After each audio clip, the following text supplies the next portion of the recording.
we're back to the Legacy campaign. First and foremost, I want to just say that it is PvP time tonight. We spent the last probably 45 minutes just yelling at each other. And I mean, all love, just so you know. But no, I was yelling for real. I don't know none of y'all, mother. Yeah. So this is more or less my case in point. So if you see some friction, don't worry. The band's not falling apart. Maya didn't break up another one. We're just having a little fun on Friday night. So unnecessary. Anywho, first down. I feel like I was DMing 2 days ago because it was. So here we are. I will not recap because I'm giving the same recap again. It is kind of weird, but previously like you've lost your mind. I've lost my plot a little bit. That's fine. It's great. I played D&D probably more than I slept this week, so there's that. Anywho, so the hell was I saying? Previously on X-Men, there was some preparation. There was a new arrival of a vetted by Tithian, but still kind of getting feeled out, however you want to take that, by the team with some very intrusive questions. But we have a new character, Quinn, who is with us. So say hi here. I'm sorry. You can do whatever you like, sir. Okay. Hi. Thank you for having me. I cannot be seen. Why am I waving? Okay. There was some kind of last-minute quartermastering going on. Some kind of questions about how they should proceed. And there was an offering to extend Roland's knowledge of blood magic, which he literally took running. And we spent the majority of Wednesday hashing that out. For the sake of, I don't know, a little bit of mystery for those who didn't watch it or don't understand it from this particular point of view. It's up to you to kind of dig up and see what Mr. Rollums got up to. But we ended that episode with him kind of opening the door of the Gelatini Manor and seemingly going to meet his friends. So we will continue with that and go from there. So Roland, you were on the first floor of the Gelatini Manor. On a 1 to 10 scale, how bloody is this man right now? He is not by you at the moment. Is he just gonna come back covered in blood? He's literally on the first floor. You guys, I believe, were largely in the basement because you were hanging out with like that whole crew. Correct. So the only one who I think believed left was D'Artagnan, slightly disappointed and wanted to go do some stuff. But I don't want to take. I don't think Euphemie's in there because Weird Man was staring at her. Yeah, she left. Sure. Okay, so where would Euphemie be? In the cellar. Getting you got Euphemie? Yeah.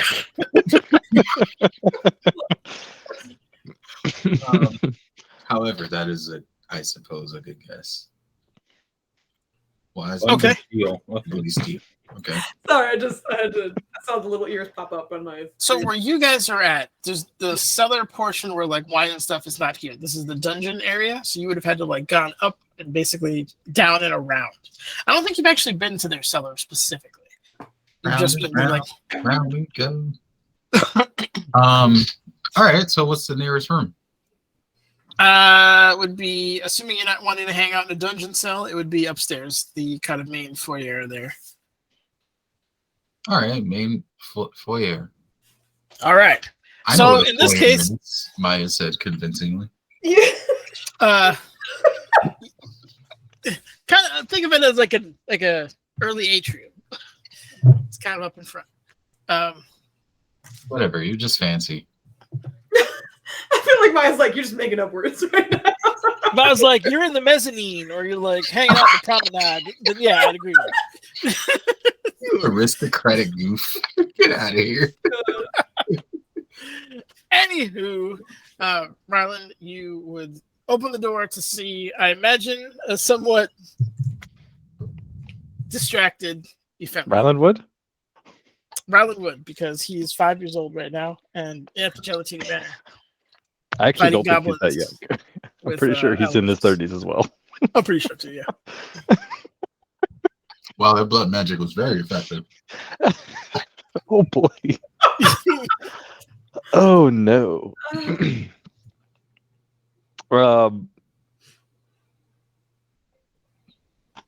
Is Roland on his way in? I don't know. Like Rolo has like Kramer opened the door. Euphemy's over there, okay. and Does he do That's the where weird like head jerk motion? Kramer opened the door. All tall and lanky about it. Oh no, he is very tall and lanky, so it kind of works. I feel like he's gonna. So who's he? Is he? I'm sorry, I missed that. Is he walking up on Euphemy or is he walking up on the gang?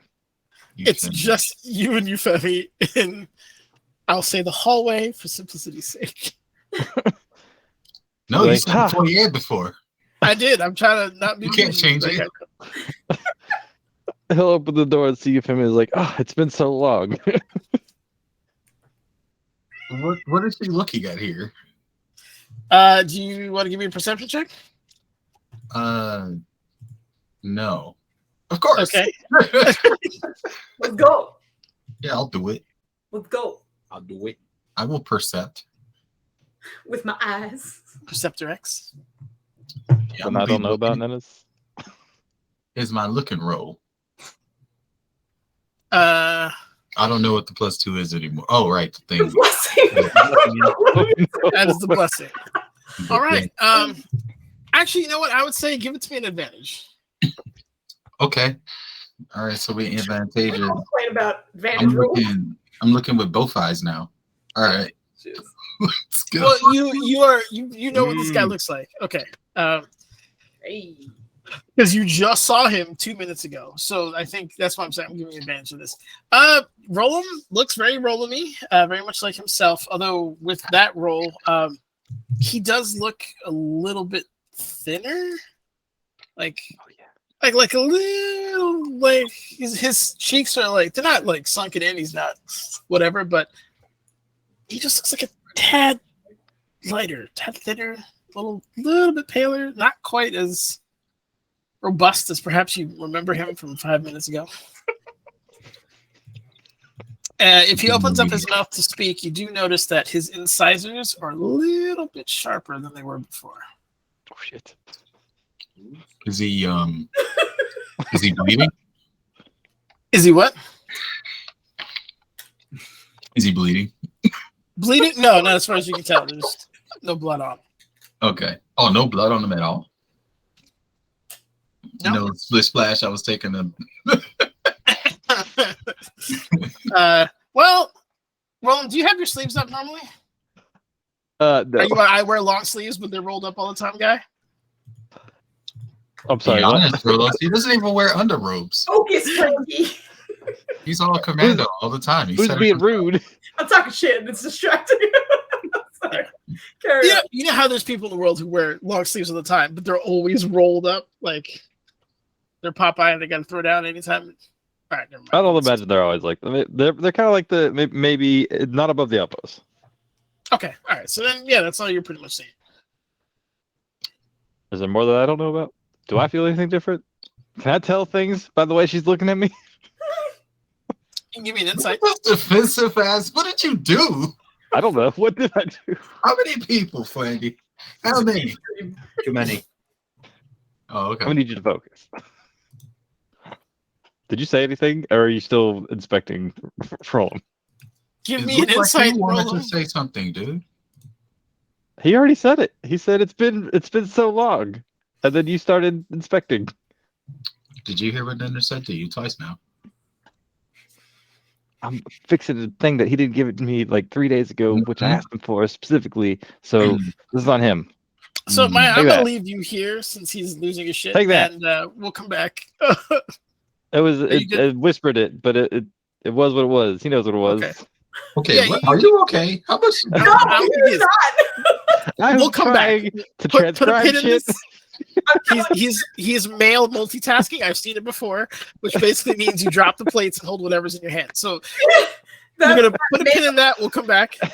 that midweek session, I think, just burnt out both of you two. It's gonna be very funny. Yeah, Let's go. We got Dave Bramage framed you tonight. pretty much. We're gonna go back to the Gelatini dungeon and or study, which is where you guys were at, was there anything you guys last minute kind of ideas or things you wanted to talk about? Ravaya was still very much like studying the compendium of the like beasts, and making sure she was attuning to the mind blade. And I believe the mind blade. Oh, the last thing I wanted to ask actually, her chest piece is that like it's blinky shit. However, it's technically studded leather. And I remember when you were describing it, you said it looked really cool. It looked like it was like snake scales, kind of. Yep. Is that like? Does it look mostly like snake scales, or are there like clear metallic? It's like it looks organic. Okay, good. Don't worry. So we'll keep it then. So it won't look too weird. All right. So she'll keep that, and she's essentially just preparing. And kind of soon we realize doesn't need to prepare at all because his sword's fine. Kalakcha should be fine.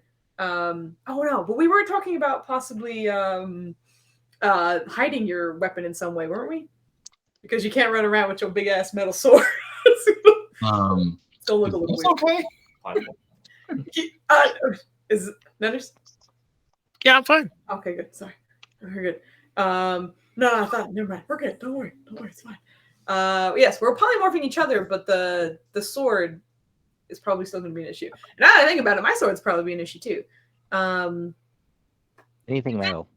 We did realize that the bag of holding would work though when we're there. So long as we just throw all of our weapons in there, we won't have them on us, but at least they'll be in the what? You also have Roland tattoo ink that you were going to use on some of the swords to make them not metallic shiny. Oh, right. The ink. Okay, good. Yes, got it. I do remember that. Yep, because that was a whole thing. Yeah, so we're good pretty much, I think. I was making the... Oh, sorry. Nennard, so what arrows did you give me? You were Oh supposed boy. Just regular arrows. That was regular spider arrows. Kind of. like some dope. I got one of them. Oh, you mean the ones that I gave you? Yeah, there was the one. All right. You got acid arrows. You got all three, right? You got, I think, acid. Yeah, you had explosive. 3 acids, 3 cryos, and 3 explosives. Yes. There were syringes on arrows. Thank you. Some dope shit. Exactly. Don't forget to meant, take like, good notes. default You need to arrows, write I them down. apologize. Write them down.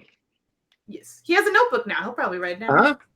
He has a notebook now. On this episode of Men Multitasking.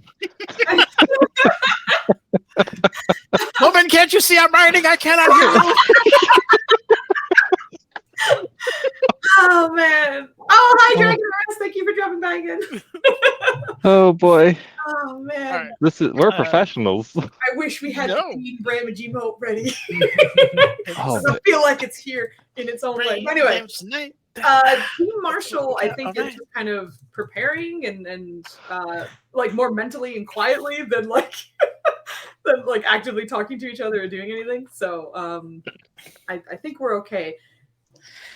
What kind of a reader would you say Ravai is? Is she like one of those intellectual types where she's trying to understand what's going on, or is she just kind of along for the ride and enjoying maybe the nuances of what's going on? No, I think she's very like factual reader, where it's like, tell me the height, tell me the weight, I will remember those things. Like, okay, reads a story about it. I think she would be kind of trying to extract specific details about that story, as opposed to like, this was a lovely story about a hunter who took his son and they bonded. Like, she's gonna be like, all right, what kind of arrows did they use? Did it work? Where did they hit it? Blah, blah, blah. Like, being very direct about what information she reads. Give me an int check if you don't mind. Okay, I'm gonna roll real bad and I'm nervous. You're gonna roll fantastic. The hell out of here. Let's go. Positivity or bust. Positive. Fuck. Strong 6. To use the new emo. Strong roll.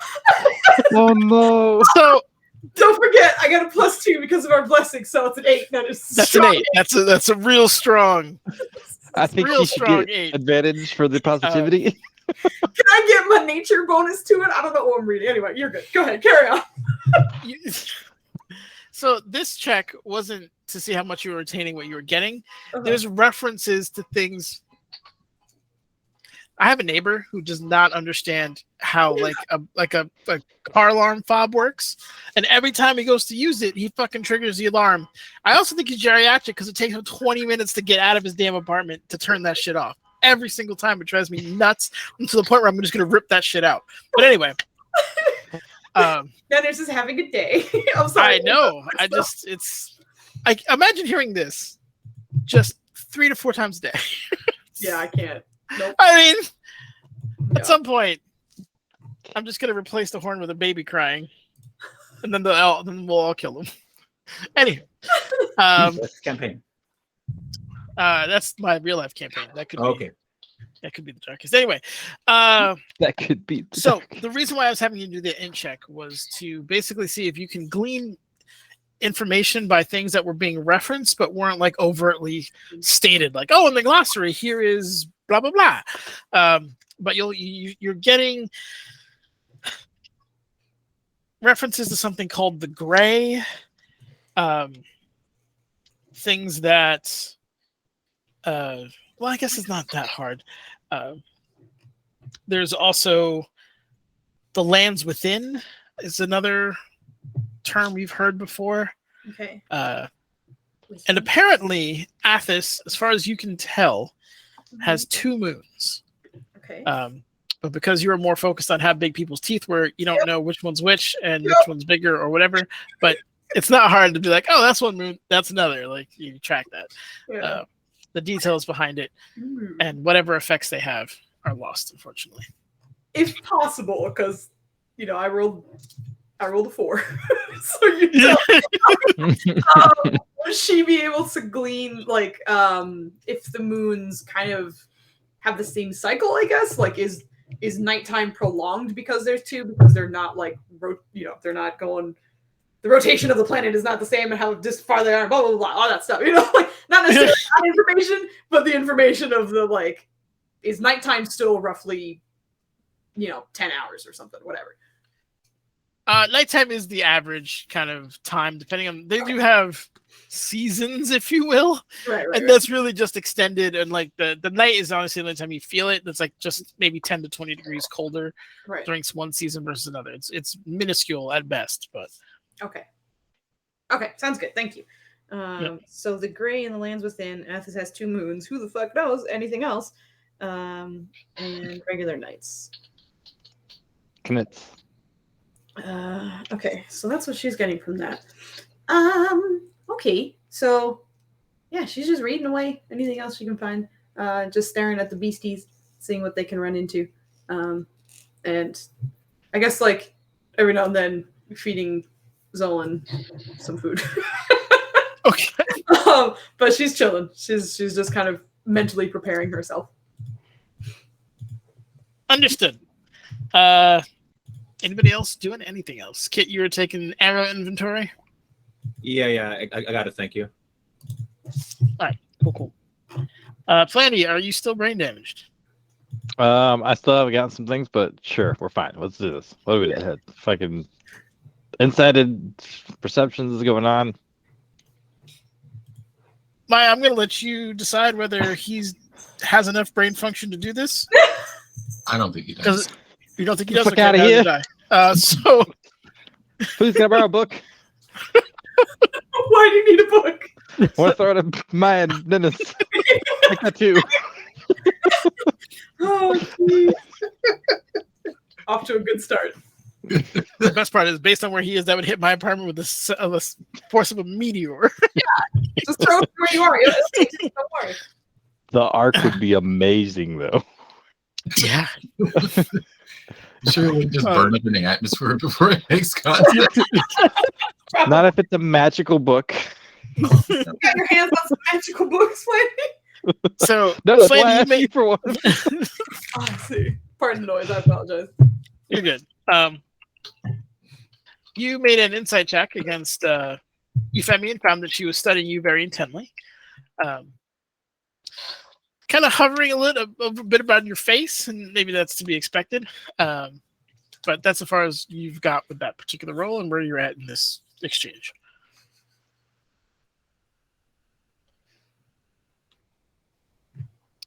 As I said, 2 brain damage too.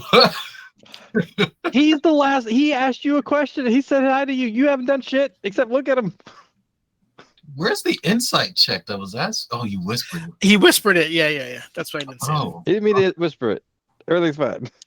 okay. So, yeah, she sees that he looks a bit gaunt, and the first instinct is to joke and be like, "Did they starve you out there?" But then she's just like, "Wait, why do you look so? Are you okay? What did you do out there?"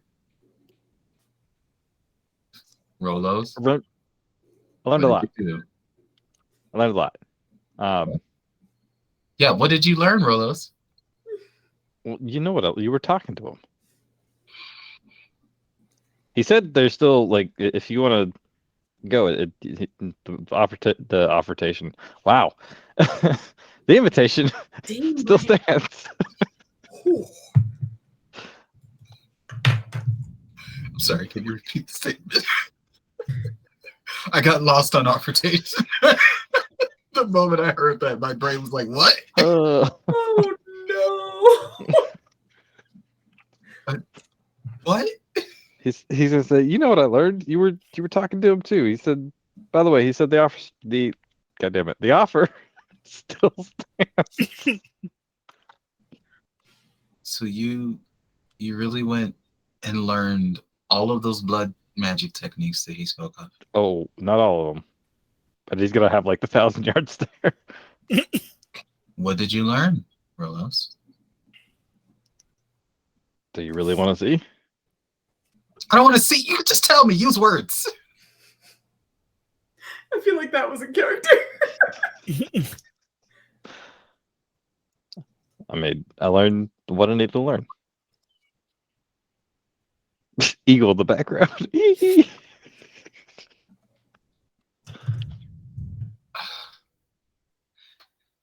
Some of them is Are cool. you going to be using this around us? If I need to. What can we expect when you tap into this? Well, I tried to focus on, I guess,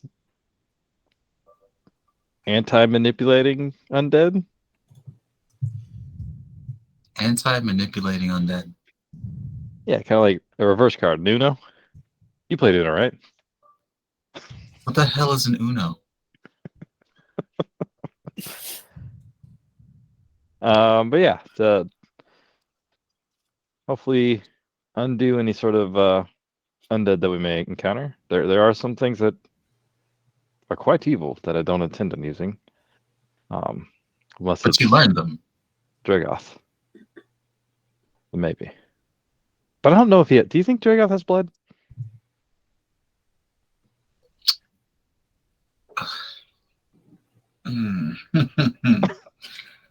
Roland's It's funny, gonna right? listen. Because it feels like for every word you do say, there's like 8 words you're not saying. Roland's listening to her heartbeat to see if it's like increasing at all. If he can figure out if she's like freaked out about it, if she's just like fucking with them. Perception. Blood perception. Uncertainty. I know that was so. There was a lot of that going on Wednesday. It could go a few ways. Oh. That's a 4. It's a strong roll. You're not sure if it's that, she's a changeling. Like, you are getting a decent read, but she seems relatively level. But this is a species that like literally hasn't like invented deception as like a genetic tool. That is true. Oh, my window's still open. I heard noise, like a weird noise, and it's just a scooter rolling down the street. Sorry. Did you learn that spell there too? Yeah. I learned scooter, and I learned. Oh my god. Yeah. Do you think Dragoth has blood? I don't know if he has blood. Oh, that was a serious question that you wanted me to answer. Yeah. He's a dragon. Wait. Hey, Niners. Do we know Yes. if Dragoff is undead or not? Yeah, I'd say at this point. Yeah, because we read a lot on him. Yep, for sure. I was just trying to We've factor seen in any. pictures. Some of us have seen him in person. Yep, He's a big, bony, dark-ass dragon. Yeah, he that's is. what I thought. As a druid, I think you especially would know that anything that looks like that probably doesn't have a working vascular system. Yeah, I just wanted to double check because I could be wrong. He's not. Yeah. No, I get it. It's He's like a question. pseudo deity at this point. So I don't. Okay. Yeah, of course. She's gonna just look at him for a long moment and be like, "I don't. Probably not. Were you thinking of using blood magic on Dragoff? Never mind. Don't answer that. You were. So, what are you going to tell Revia? I mean, I have no problems right now. You just stopped me here. What? I was on my way back to where we were. Why aren't you there? What's going on? Is everything all right? There's okay? a creepy man in Were there you with- following me? Were you coming to learn? What's wrong with you? Never mind. Everything's wrong with you. It's amazing how you can have a chat with Desna, and then the next day you're learning blood magic, and you've already triggered a defiling magic episode from what they told me, and somehow you didn't take that and go, maybe I should be a little more. That's exactly why I did what I did. But his demeanor completely tenses up and What? You decided to take on blood magic because of what happened at the tower? I decided to learn blood magic from its source so something like the tower didn't happen again. Yeah, I can't see your logic. Anyways, the others are in there. You are. She's just stunned. I don't know what to say to you. Whew. And with that, while she's still doing that, he's just gonna walk in towards the room. So I learned to incriminate people. That's cool, right? Okay. Roland returns into the prep room that you guys have, the study that you've been using as a prep room. I think the majority of people are ready at this point. Mm-hmm. But as far as you're concerned, he just ran out and has now walked back in. Mm-hmm. Now, Kanasu and I both have 20 plus, I think, passive perceptions, right? So would we clock his skinniness? Yeah, you would definitely make note of that. Everything is slight. It's not overt. It's not like he's Athas coming back home, kind of situation. A little different. He looked a little different. I'm surprised his dad didn't pick that up. But yeah, this is definitely just because you know him and you literally just saw him, so the difference is as side by side as you can get without having him cloned. Right. But yeah, you notice all the things. He's slightly sunken cheeks, a little bit thinner, a little gaunter. His shade of, I don't know what color that is slightly paler. That kind of stuff. So He's a blue. He's a healthy furball blue. It's like Sure. a gray blue. It could be gray too. I don't know. Ashy blue.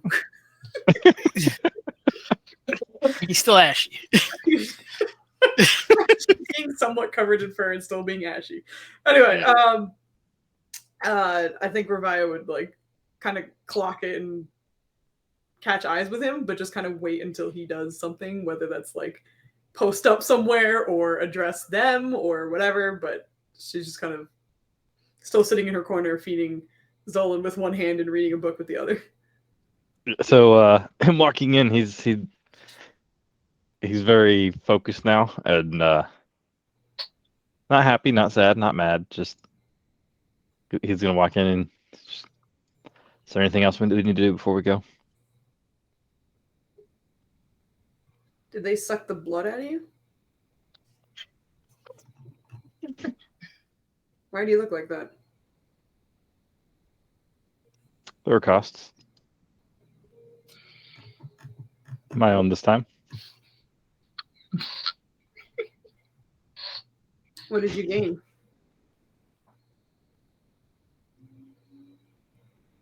The knowledge to know what I'm invoking if I need to invoke it.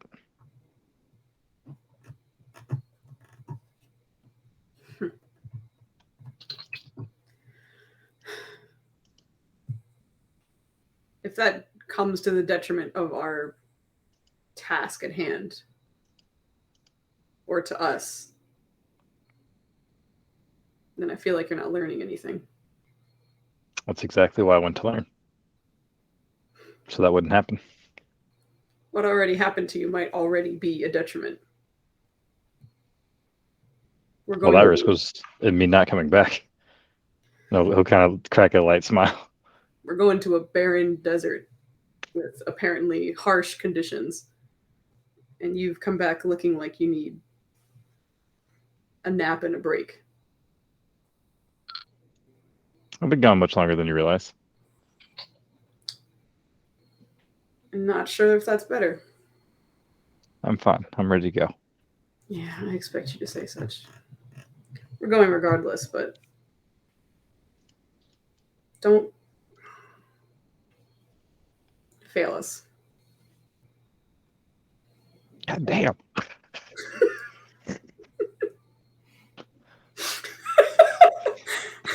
That's it. Fucking harsh. She's not happy about it. And on that note, he's gonna like change the subject. Fucking D'Artagnan. Jesus. I love it. He's in his private study. God damn it. You only have Aloysius, Scribbler, and Tithian here. That he's just gonna make it awkward and be like, "Yep, that's the plan. Don't fuck it up." She just goes back to reading. But once everyone's ready, or actually, oh god, okay, look, we spored like 2 months ago. Are they still active? I would have imagined that you spored automatically in the beginning of your day. Again? I feel like that's something Revia would do. I'm not going to really charge you on that. The I only thing I'll be sorry, go ahead. the only thing I'll be a sticker on is if someone's out of range blatantly. But Yeah. Yeah. I actually think because of this, if she knows they're going to Athas, I feel like she's going to squeeze it when they're there, because she would just be Okay. scared that, like, you know, however much time, like if they run out of time and they're there, she's going to be so mad. Yeah. So I think that she's gonna wait.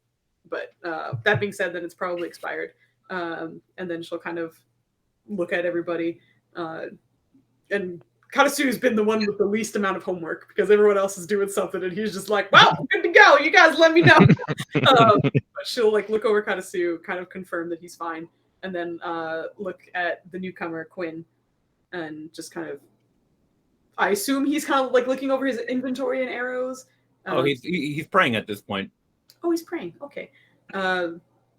She'll kind of meander over and kind of try and softly speak, so it's not like, "What are you doing?"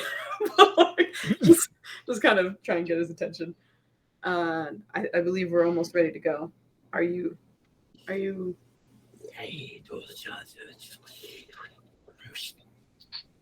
What? Is that a language I understand? I don't. Revia knows 5. It's a strong 5, but it's 5. It's strong. This is not a language you understand or Okay. you've even heard of before. Oh shit! Oh shit! Okay. I see. Okay, Dubs is making our son have a mohawk while he's sleeping in my lap, and is very excited to show me. I'm sitting here trying to like figure out what's going on. He's like, "Look at this mohawk. Look, come here." Take that. He's making a mohawk on our cat. Anyway, So fluffy. he's so fluffy right now. That winter coat is here. But he'll listen to that, or she'll listen to that, like tilt her head. Okay. Does that mean you're ready? So you see him. He had his hands up to like his face, like just praying like this, and you see him drop him. Like, I am now. Okay. Well, that's good to know. If we can get the others, then I think we're all hopefully ready. But that also means collecting Euphemi. I'll get her, I guess. You can wait here. Senators, I have a quick question. Yes. I forgot why she was meditating because he was so creepy last time. I forgot why you were meditating? She was trying to meditate on something. We'll give you the same note we gave Kit. Take notes. I don't remember why you were meditating. Got a finger with your name on it, Plandy. That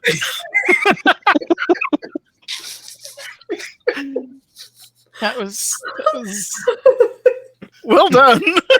I'm trying so hard not to laugh. Is it this one? No. So, you're gonna have to go a few fingers over. It's right there. Pull that one to the right.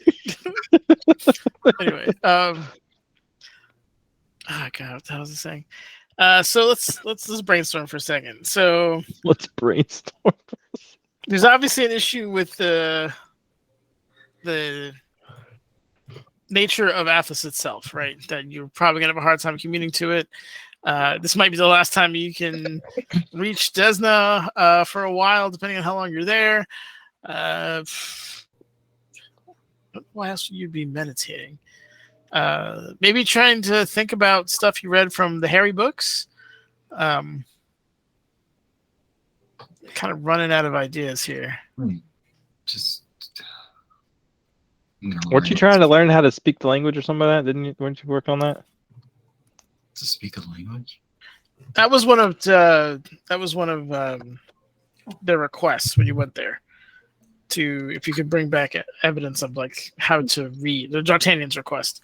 Yeah. He wanted as many books as you get. Yeah. Yeah. Give me. Yeah, come back to me. I'm gonna. Revi's literally coming to you. All right. So what's gonna happen is you're gonna walk out there, and then it's gonna be like a ninja just happened, and there's just gonna be a leaf blowing in the wind, and then you gotta come back, and then she'll do the pop out. There's a leaf blowing in the wind in the middle of a mansion, like in the dungeon. Exactly. She also shouted something really loud and threw her hands in the air and did a hand sign and then disappeared behind the leaf. Yeah, and there was a really loud like notification that I used ninjutsu. Brain damage, everyone. Brain damage. What? Dane Bramage. That wasn't Dane Bramage. This is all Dane Bramage. I'm as sharp as a dodgeball. Oh boy. And here we are. So Oh gosh. All right. yeah, Well, I don't know. Revi's coming What? in. So what do you want to? I don't know. BS. I can stop for you a little bit if you want. Well, I could figure out what she was meditating on later. But so yeah, please feel free approach. Approach the bench. And yes. Revi will come on out with Zolan beside her. Oh, so me. I think we're ready to go. Are you ready? Am I ready? No, I'm kidding. I'm kidding. That was me trolling. As ready as I'll ever be. Did you talk to Carlos? I have. It seems he's making questionable decisions, but that's his operation technique, it seems.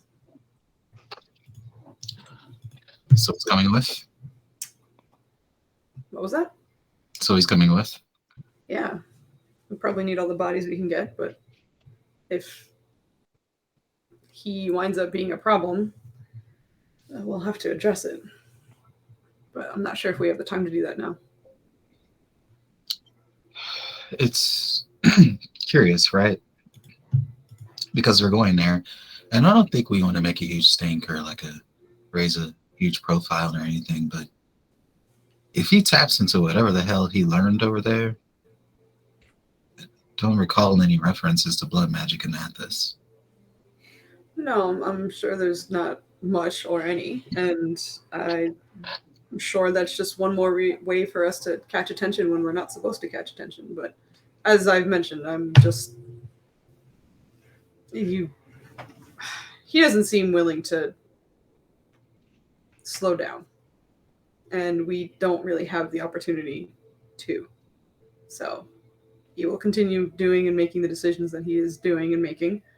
And this time, hopefully there won't be dozens of consequences. Yeah. He makes me feel old. And that's weird because I was in the Feywild for I don't even know how long. You would think I would be the weird one in the group, right? I probably am, but I mean this with love, but you are still weird, but you are reasonably weird. Thank you, that means a lot. You're welcome.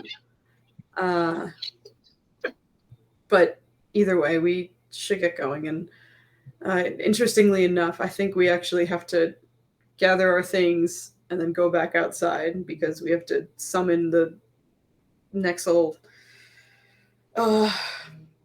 individual to have him send us out. And with the wards here, likely can't come directly to us. Or not Nexel, pardon me. He was the Athas guy, Rajat. So let's prepare the rest of our things, which is likely smearing some of our metallic items with ink or changing appearances in some ways, and head over. She's gonna get up from her crisscross applesauce and she seems a little bit nervous about it. It's one thing to travel to a foreign land when you're still in contact with your deity and all this, and you can still tap into familiar things, but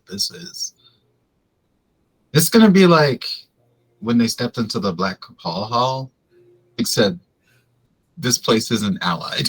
So it's just like, yeah, this is not gonna be a good time. Probably not, but we haven't had one in a long while anyway. Good thing we have a ball coming up. Oh yeah, it's Rebecca loves balls. Let me tell you. Sounds great. No matter how you digest that sentence.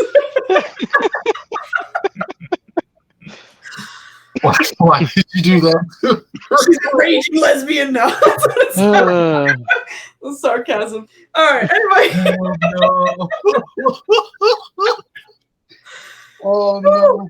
Okay. Fell right into that one. I did. It was great. Oh. It's hard to get back in. All right. They have that moment, and then Revi is going to turn back to the rest, or to go back to the rest of the group. If you're going to come along as well. Euphemy's going to follow her. Okay. But not like Kit's character would. Oh God. But she'll head back to the group, and then when she's there,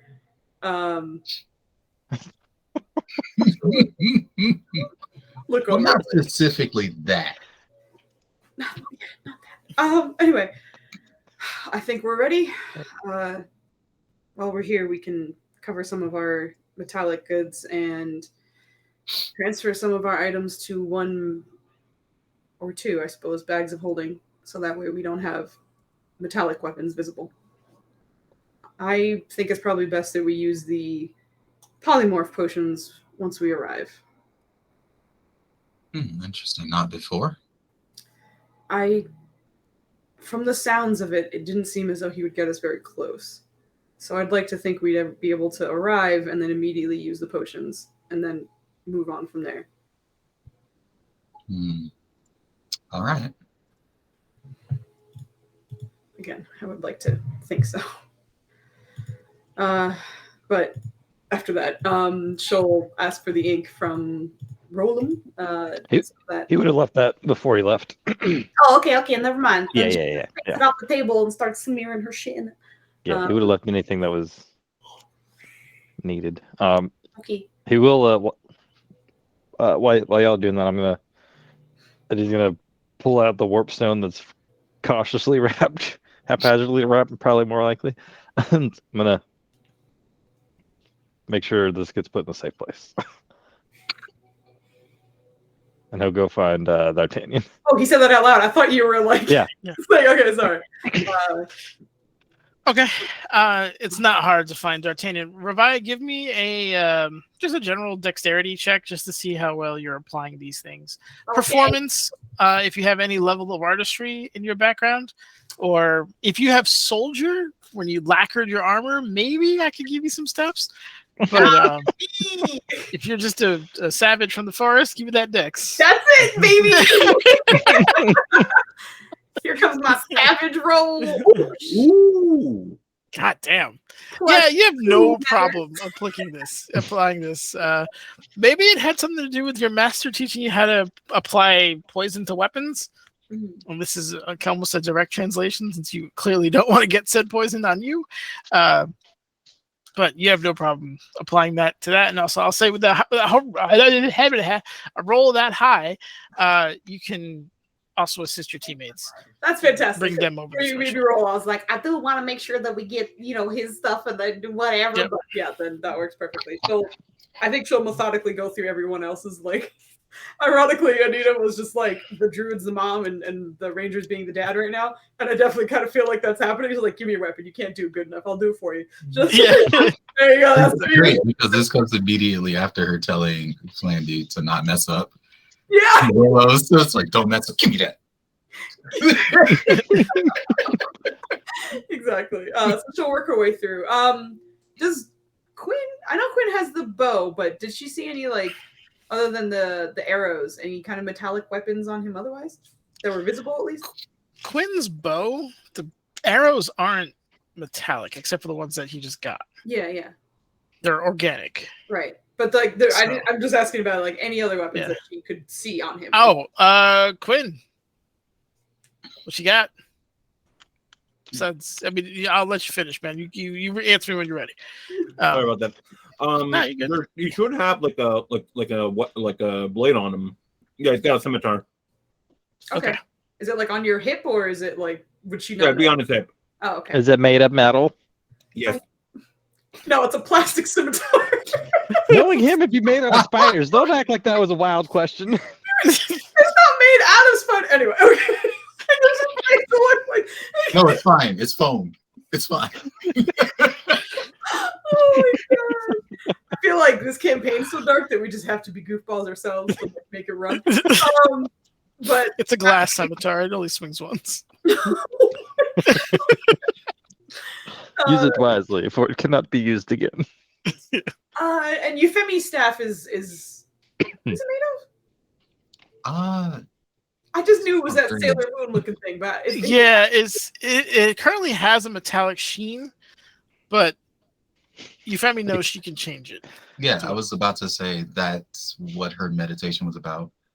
Just kind of going through her mental catalog of like shapes you think might be in a desert region, and just I think she's reshaped her staff so that it looks like maybe it's made out of a bone of some sort. Okay. Or, bone, wood, leather, where those metal portions is, maybe that's some type of leather. But yeah, she's just pretty much been reshaping the thing and testing it out and being like, okay. All right, I think this will fit. Then she'll, like, coming back and seeing Euphemy with that, then she'll just go to Quinn when she's done with both Karasu and her weapons. Are you planning on using that scimitar very much? Because either way, we should cover it as well. I understand. And he just takes it off his belt and just hands it to you. She'll take a look at it. Does it look special or innate? Is she holding like a spider butt that's, hands on it? Spider car. What's it look like then? She's holding a spider butt. It's a whole ass spider butt. I think the handle was the spider butt, and then the arms were like the the cross guard and stuff. I would imagine that the cross guard would be the spider portion, with the body like protecting the hands and like the spider legs coming around towards the actual handle. Uh-huh. But as far as you can tell, it looks like a very well crafted one, but nothing super special off the top of your head. Okay. Well, she'll just take a second to look over and then starts smothering it in magic inky stuff. But when she's satisfied, we'll hand it back to him very carefully. Just like, don't give it a little moment to air out. Yeah, he'll just take it without a word and be like, just nodding. Thank you. You're welcome. All right. Well, with those things established, did we get everybody with the weird gunky stuff? For the weapons, at least, yes. None of our ranged weapons have metallic stuff.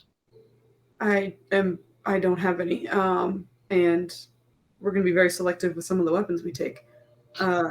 She's just going to hand over a quiver of arrows, not to anyone in particular, just for storage, because she knows that she has a quiver of arrows and they probably have metallic heads. So, oh, okay, yeah, he sees this. And he's gonna start pulling out the arrow he just got from Scribbler. Mm-hmm. By the way, because I'm hoping we can travel light, so I'm thinking maybe 1 or 2 bags of holding or so. And some of these weapons I think should be hidden from the start anyway. Just because even if we have a weapon on our hip, it might make us a bit more of a target. So if we can hide the swords to the best of our ability, and maybe even the bow, the staff, then she looks at it, the way it looks now is probably okay. But we can consolidate, I think. Leave some of our things here too, because we shouldn't be taking as much money, which I know she already portioned out before. But anything else you need, let's consolidate as much as we can. So she's gonna forfeit her own bag of holding to stay here because she kind of became the quartermaster and she has a ton of shit in there, and like taking it out and then doing any other inventory with that seems like way too much work.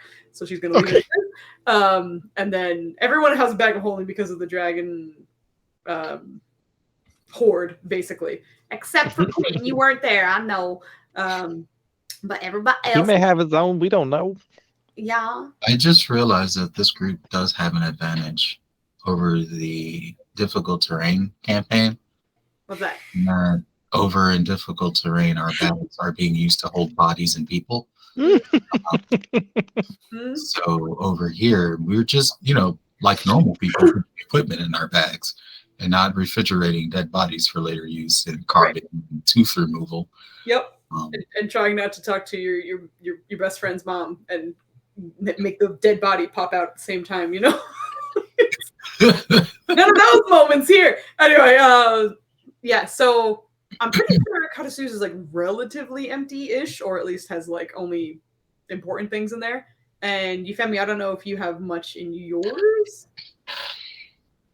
Or I have the flute. The flute is fine, I'm sure. Fluty flakes. It could be a flute made of clay. Yeah.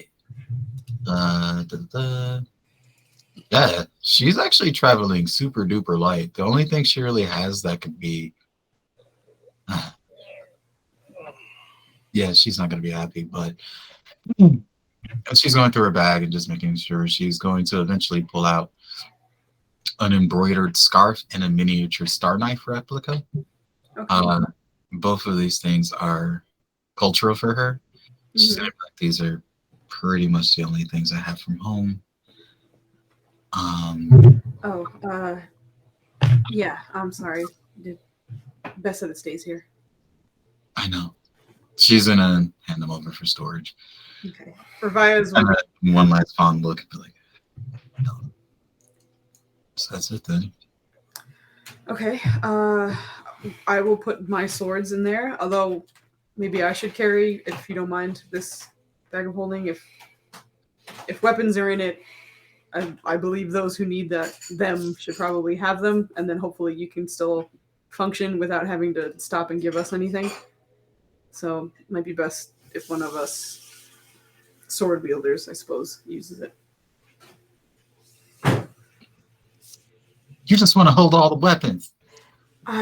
If we get into combat and we're stuck waiting, and you can't cast spells because you're flinging swords at us. That wasn't a character. You're good. Okay. I literally just imagine Revive with the bag of holding, like pulling out a different sword for each attack.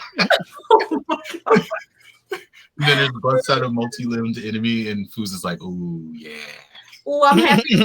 She over there with the fuck boy, like, Oh my God. yeah, I've been waiting. So she's gonna put the swords in there. You're putting your arrows in there, right? Yeah. How many do you have? I believe a quiver of 20. 20?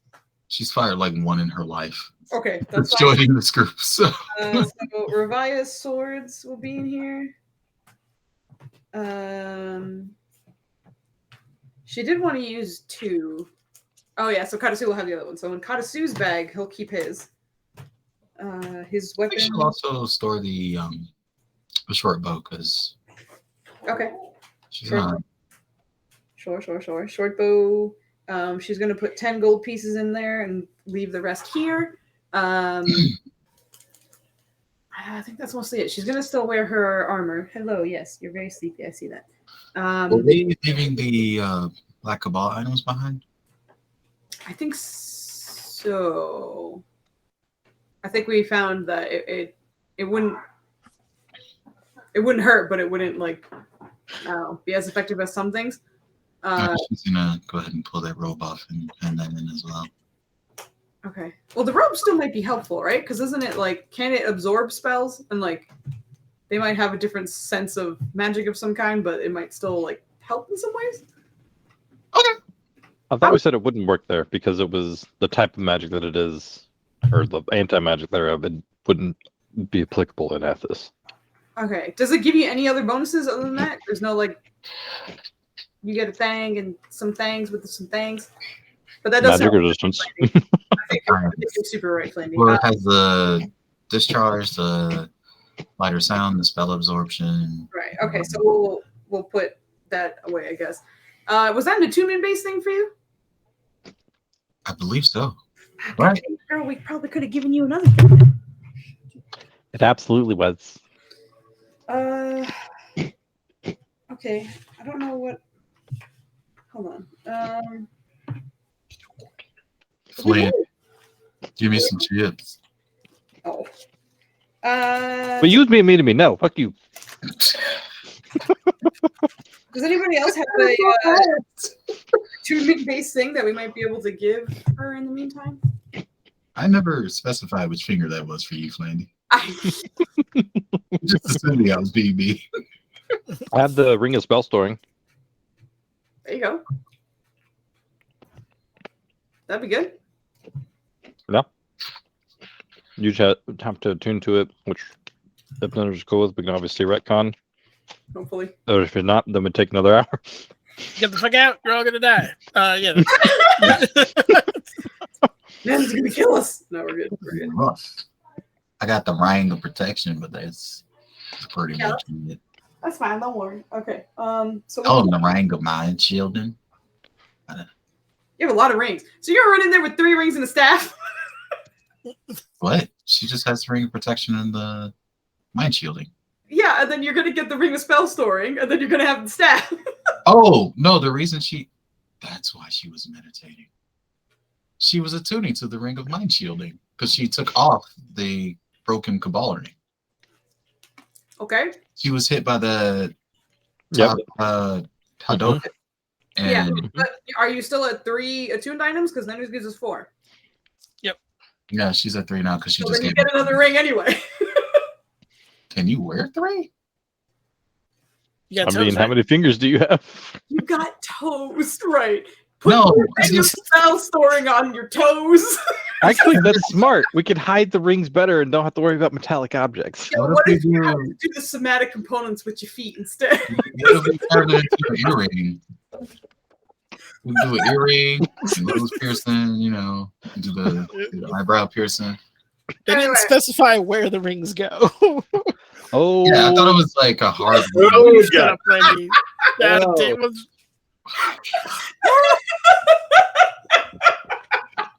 Andy is so red right now. Flandy is without a doubt the dirtiest one out of all of us. He always gets it first. The cock ring of spell story. And there you have it. Where you putting them spells in, Flandy? God, never mind. Girl, I'm about to show you a good time. No. That was okay. That was not necessary, man. You did not need to say that.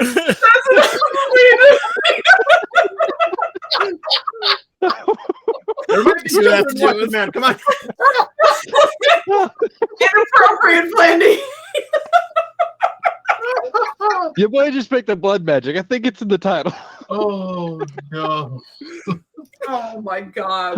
Mm-mm. Okay.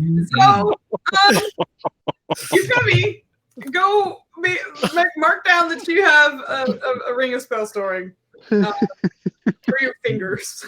You need my licky.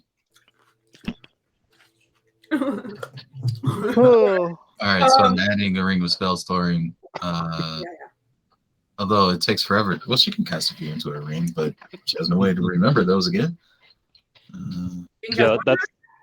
You can cast what into the ring? What? I thought you were saying she can cast something into the ring, and then I was like, what were you saying there? Oh, yeah. I was just thinking about what she's going to cast into the ring and store it.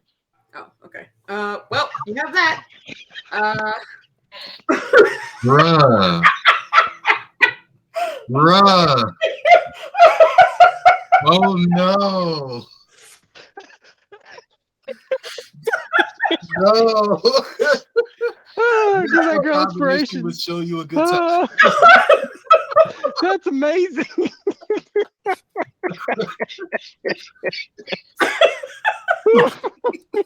You just killed Flanny.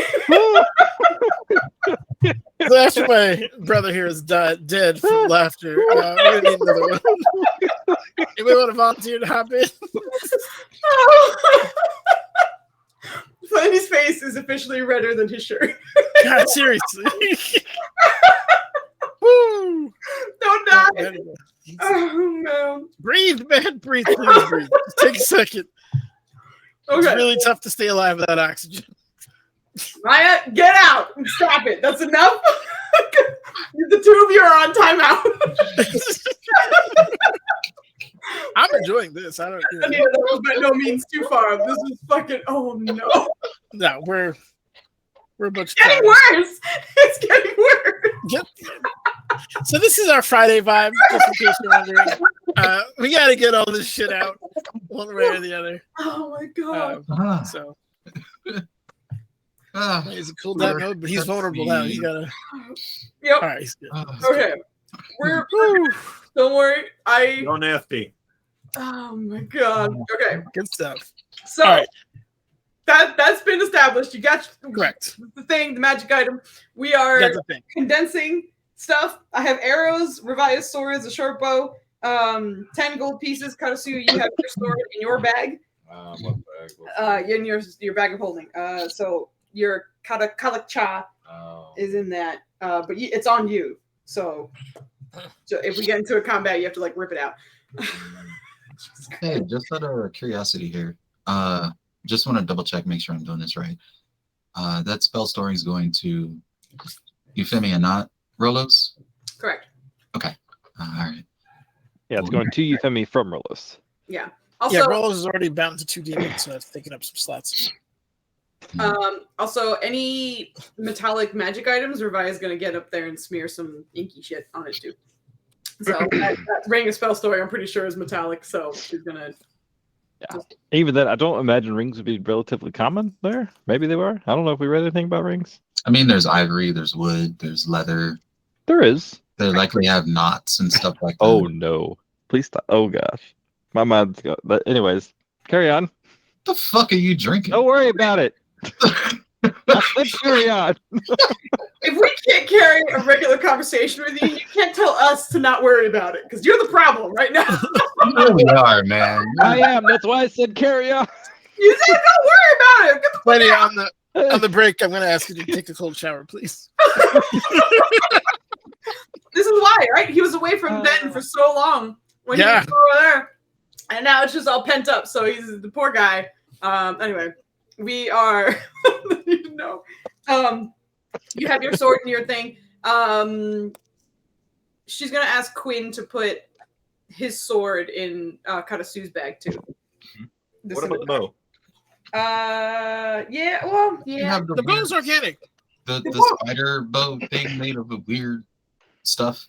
It is organic. Revia was like vocally saying that she was worried about them just catching attention anyway, which is not the intention or the point. The intention. That's the word I was looking for. So she would basically ask Quinn, excuse me, as I finish chewing this grape, if you're comfortable, we should probably hide that too, just because it's kind of noticeable. But I'll leave that up to you. If you're uncomfortable, you can keep it on your back. But otherwise, we have the pack. Yeah. So he's really gonna look very. You can tell he's being pensive even through the mask, right? Mm-hmm. And he says, "How crucial to this mission would it be to hide this bow?" Let me put it this way. I have been doing what I do for some time, and I've never seen a weapon like that. It's most likely anyone around there has probably never seen a weapon like that. I think it will make you stand out. Right. And so you just hear him give a deep sigh, and he just takes it off his back along with his quiver, and he hands them to you, and he says, he's like hesitating as he hands it to you, and he goes, "Please be careful with this. It's one of the last things I have from home." I will. And then she looks over to Katasu and is like, "Be careful." And then hands him the bow. And the quiver, I guess, right? Unless you're gonna keep all the arrows and be like, "I got nothing. Don't worry. It's just don't look at the arrows." Here for show, I throw them. Yeah, no, he can't do the quiver as well. Yeah. Okay. So Katasu, in your bag, you now have Quinn's bow and arrows. While you guys are backing that up, I think Euphemie's going to actually pull out the disguise kit and kind of like think about like, man, every time I think a little better of him, he goes and does something like blood magic. And it's just like, well, actually, Rolos gave me this interesting replacement for the kit that I don't know what happened to that. He was very coy. Anyway, since we're not going to be using the potions before we arrive, maybe I can give you all a quick touch up to make you look somewhat like your intended disguises before we arrive. That way, if we appear, if it's anything like our teleportations from the tower, inevitable reason, we can at least look the part before we consume the potions, if there is somebody that witnesses our arrival. Do you know how long they last? The things from the disguise kit? No. Yes. All right, who's wrestling their desk and not winning? That's coming through Foozie's mic. I'm sorry. Dubs is typing with his whole fist. He's that animated Perfect Dark. Perfect Dark. Exactly that lady. Yes, hello. Kirby. They were magical, were they? They seem like pseudo magical, or I don't know if there's a duration on any of these. Because she was still experimenting with it. It was magical. They are magical for sure. Yeah. Okay. They are born of the Fae, however, so take that as you will. Uh-huh. And you know this. Man. Okay. Yeah, she's gonna open it and then like start to hold up and then be like, "You got this from the Feywild." Scratch that. It was a great idea. However, he did get this from the Feywild, so I think it is still a good idea. I think we should actually save that in case something happens to our polymorph potions. If Okay. we use it for whatever reason, I think that's a good backup. Hey, yo, Nindas, I don't have any information on this item, so how long did this last? I don't think that's my fault, though. I don't think I ever got You don't know. Well, part of it is because you don't know. You don't know how long it lasts. You could. Oh my god. They seem like a normal makeup kit, which is obviously enchanted. being of the Fae, you don't know what's actually going to do, and you don't know how long it's going to last. That's the risk. Yeah, I know she was trying to experiment with it, but a lot of shit happened. What? I mean, you can grab a couple things and experiment with it, but just also keep in mind that you're getting ready to leave. Yeah, no. So it might be okay, one of those she things like already hour was- 3, you turn into an elephant. Like, No, I said she was already like experimenting with it earlier, but things happened. So you've only had it for like an hour. Yeah, you haven't had it for too long. But in general, I think we're going to suggest that they put that in another bag of holding, unless it is easily, I don't know, carried on Euphemy. as long as it doesn't look like It's like a small makeup. the bag of holding we got for Kill Team, I think we'll be fine. Yes, correct. Okay, so you'll keep that. Weapons are taken care of. Magic items that are metallic have been painted.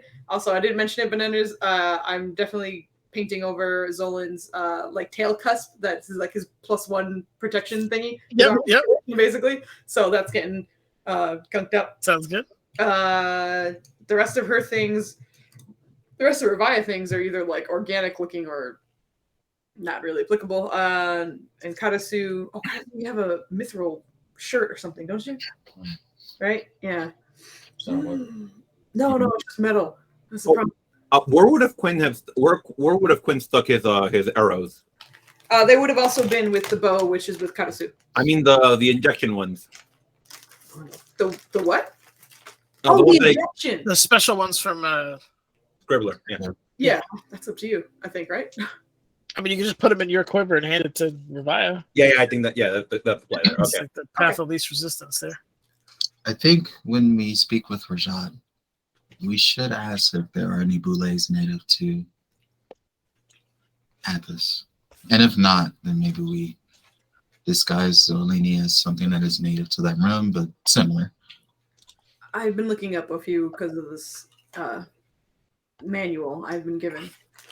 I have ideas of what I can turn him into, or what the spell will be able to manifest him into, but I don't think there are things like him there. I mean, just from what he is here, he's unusual as well. So Yeah, he's great. This is gonna go ahead and like play with him a little bit. I think it's funny because like Revia is in like deep focus mode, and I think Zolan's still like, yeah, what's up, guys? How's it going? It's good. Okay, so that takes care of all the metallic weapons and other magic items that we have. She's Are we gonna throwing the makeup thing in your sword bag? I was gonna say if you want to keep it, that's fine. If it's because Nennis was describing it as like a small makeup thing. So if Euphemy wanted to keep it on her body anywhere, that's fine. But she can definitely put it in her bag. Yeah, if it doesn't stand out and look like normal, then yeah, she'll keep it. Okay. She's again keeping the 10 gold, but everything else is staying. So make sure in your inventory you have everything else that you want. Gotta offload all these ridiculous riches we've accumulated. Oh, also, hold on, sorry. Our potioninis. I'm gonna throw the scribbler potions. She's also going to distribute polymorph potions. So Karasu, you get one. An extended polymorph potion. Both Revia, extended polymorph potion. Oh shoot! Do we need one for Quinn because he has a mask? He looks human. Human enough, I guess. She's gonna look over his things. He's mostly covered in like green stuff. Like, is he, or am I crazy? I don't remember. Like furs and cloaks, and like he's well hidden. Okay, that's good. Well, also hidden in like natural looking things. Okay. Yes. Yep. So she'll be like, you should be fine. Hopefully, the potions are mostly for us because we can't really help that. But you should be fine. Yeah, he does not an understanding. Okay. She'll keep 2 super scribbles in hers. Let's see. Kaisu, do you have any scribbler potions on you? Do you know? No. Yeah, any other potions that you might want to bring? We should also put that in the thing. So I have one. You have 1 greater? I don't know how accurate it is. Okay, we'll put 1 greater down for your bag. We'll keep that in there. Any scrolls that you want us to keep? I mean, scrolls can probably be kept on your body pretty easily. Whatever kind of backpack or whatever you have. Hey, What's up? can you all hear me? Yeah. Oh, Roll 20 just like hit me with a gateway timeout, so I think it's about to flip out. Okay. I mean, that's all right. We're not doing anything Roll 20 right now. Okay, just warning you. Appreciate it. Yeah, because I was reading up on the Ring of Spell story, and it was like gateway timeout. I was like, oh, here we go. I always love when that happens. Okay, so with that, Revi's just going to double check her potions, but after she kind of does full inventory, and then she'll ask everyone else, are there any potions or items you would like us to store in these bags as well? We're traveling light, but make sure you take anything you need.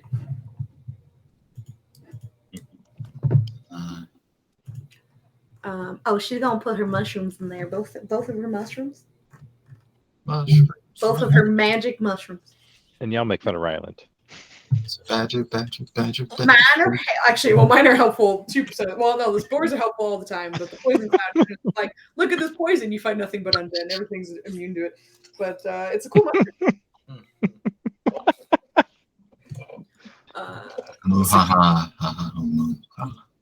Oh no, I don't. Don't mind me, I'm just figuring out which spells she's storing in this ring of hers. No problem. What is that written down here? Okay. She's gonna ask. Oh yeah, I have a bunch of other things too. Okay, I'll put those in there. Quinn, if there are any potions or any items he otherwise wants in the bag. Okay, what would Quinn want here, though? Would he want? I mean, she's asking if he has anything on him that he wants to put in one of their bags. No, he had shit on him. No. Okay, that's fine. Just making sure. She actually has a bunch of the. Oh yeah, and also we got those crazy backpacks from Tithian. So she's gonna put hers in her bag, and probably all of them really, because there's a lot of shit in those. If she can, so she'll take. I'll say she'll take 2. She'll take 1 bag for her and Euphemie, and then she'll give the others to Karasu. So. Oh wait, no, it's only 2, right? Because he gave us those bags before we met Quinn. So there's only 4 bags, right, Nennis? As far as I know, yes, that sounds about right. Okay, so 2 bags with Karasu. 2 bags. Would he have? Because he's the one who brought him here. Would he have made one for him, like unbeknownst to us? What are you talking about? Tithian's the one who gave us the goodie bags, right? Yeah. He also gave us Quinn. Gave us Quinn. Would Correct. he also not have given Quinn a simpler goodie bag? Quinn has a goodie bag. I thought you were talking about bags of holding. No. I specifically said Quinn had his own bag, like his own goodie bag. He said. Okay, so then Karasu. I thought so. I don't think they thought so. I don't know. I thought we were talking about the bag of holding too. Like, what the fuck? I thought we were talking about bags of holding. I'm like, yeah, I didn't give him one because reasons, but I think this is Flandy tapping into the boy brain where it's like, you didn't say goodie bag, so they don't know what it is. Bag is a bag. Foos. But yes, goodie bags. So you have 3 Tithian bags. Don't worry about it. Just write down you have 3 Tithian bags. Because they have a bunch of water skins and all that stuff in it. And those are in your bag as well. Okay. I think that's it. Quartermaster. Yes, I think that's it for boring stuff. I'm writing down more potions that Ravaya has on her. So I have noted those. And after that, she's gonna address the rest of the group. And all right, I know Roland is doing something, but we can wait outside for him because once we're ready, we have to call in the guards, transport, and the guards. Yes. In the meantime, I think Euphemie is just like casting a few spells into her ring storing ring. I said ring storing ring. That's fine. That's fine. I just picture her like getting hit and then sonic rings coming out. Like That's 1000% what I pictured. Yeah, she threw a few into her being a friend story. And actually, before she casts the third spell, she's gonna be like, "We're traveling in a desert, and if we are accosted, and it's a low magic realm, I think Wind Wall could be useful if we can get it to work out of the ring. Maybe to either cover an escape, stir up a sand wall to blind or obscure ourselves." Do you have the spell prepared? Yes. That's fine. I suppose store what you think is appropriate. All right, I will do that. Okay. Oh yes. Oh yeah. I have so many potions I forgot about that I'm writing them all down. And then I'm going to give you a list so you know I'm not bullshitting some shit. Checking it twice. Yeah. I ain't trying to cheese you, Nennis. Oh, good. Okay. All right. So after that, she'll head outside and wait, I guess, until everyone else is ready to go outside. Okay. I believe Rolo said he wanted to talk to D'Artagnan. Did you want to do that before you left? D'Artagnan. Or were you getting ready to He go? would have stayed long enough to get stuff ready, but yeah, he wanted to talk to him before he left because he wanted to leave him some things that he didn't think needed to go. Okay. So he would have tried to mask the bloop staff to maybe be like a walking stick. Okay. Sounds good. And then he had a potion of fire breath that he handed off to Ravaya. I'm going to give that to Katasu because Ravaya has a shit ton of things, so she's trying to divvy things up. So Listen here, Ravaya's the quartermaster. He's handing it to Ravaya. I'm writing it down. What is that? Potion of what again? Fire breath. No, Fire it would breath. just be called that. Potion of what again? And you throw it at the Potion. enemy and they're just like, "What again?" And they lose a turn. Oh my God. Pushing what again? I feel like you're too young to say it like that. Please. Oh, sorry. One more thing. I'm sorry. Is Tithian still with us? He left, right? He's still here. Oh, he's still here. Okay. Well, Ravaya would say goodbye and say something before she left. So you carry on with your scene, but Dubs, what man? Can we put that laptop on like a blanket or something? Maybe not a Something blanket. that's 'cause gonna I'm over here. suffocate it. It sounds like you're punching your desk. Like every time you do it, it's like he's like literally like da. You Sorry. just need to get little rubber boots for the corners. it wouldn't be so bad, but it's like bassy, and I can't. I know. It is super It basic. just drowns everything is. out. Yeah. Yep. Sorry about that. Thank you for telling me. Yep. Thanks to typing. Yeah, he's out here like. "Bah." He did that way back Anyway. when everybody used to be like, "You type so loud." He was just like, "No, I'm not. We'd be gaming and it'd be like, nah, nah, nah, nah, nah." Anyway, sorry, carry on. What was the saying? What were you? Someone asked me something. I know. Plainey's talking to D'Artagnan. There was somebody else before that. She asked Right. if Tithian was saying, you already answered and said yes. Yes. Say Tithias goodbye. saying- yeah, you're saying goodbye. He would definitely give you. Before, but I wanted to roll him to have his moment. Yeah. It's been Okay, we'll go to Roland. We'll come back to you. Roland, you walk into D'Artagnan's study with the door kind of slightly ajar. You can hear knock. kind of the okay. Come in. He doesn't even look up. He's just busy writing at the moment. But you can see he's got like kind of a stack of like blank scrolls. He's got a couple of books that are open. Like he looks like he's researching something. What you studying?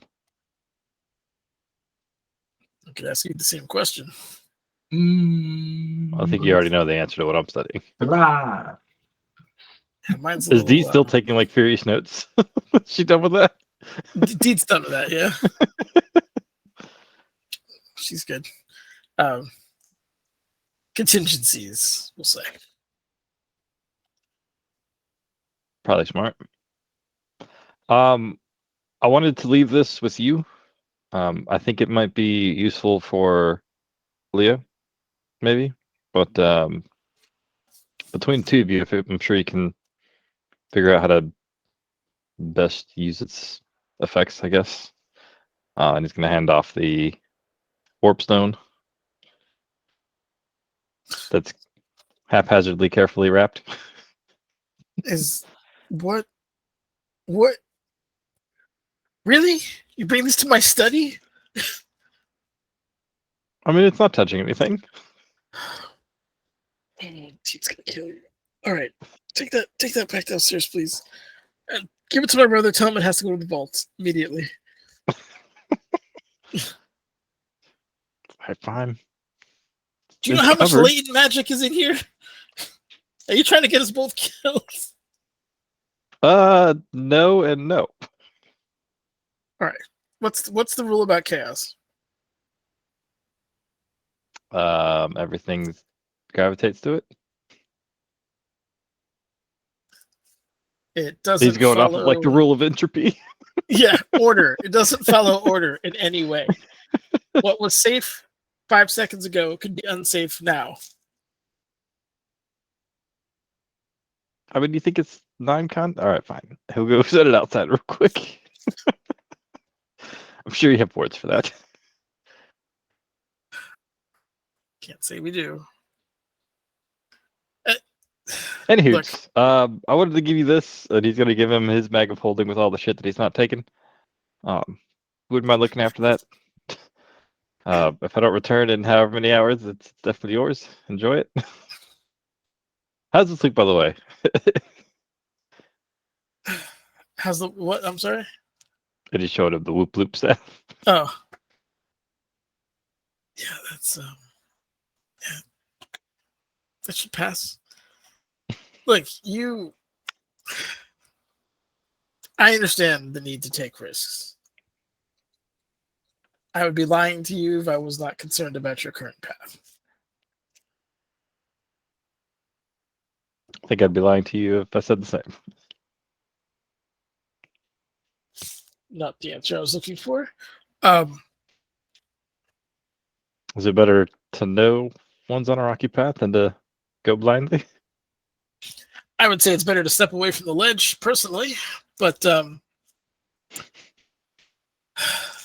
look, I trust you to a degree, but you might get to a point where you can't control the forces you're dealing with. And neither of us know where that is until it happens. I know you're doing this to be an asset or to fight these great evils you've been pitted against. But there does come a point where you go too far. I agree. I don't think you're there yet, but you're dangerously close.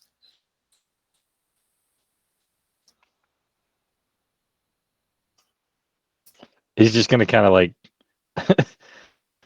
he doesn't want to brush it off, but he also doesn't want to talk about it in depth. So he's just going to like kind of...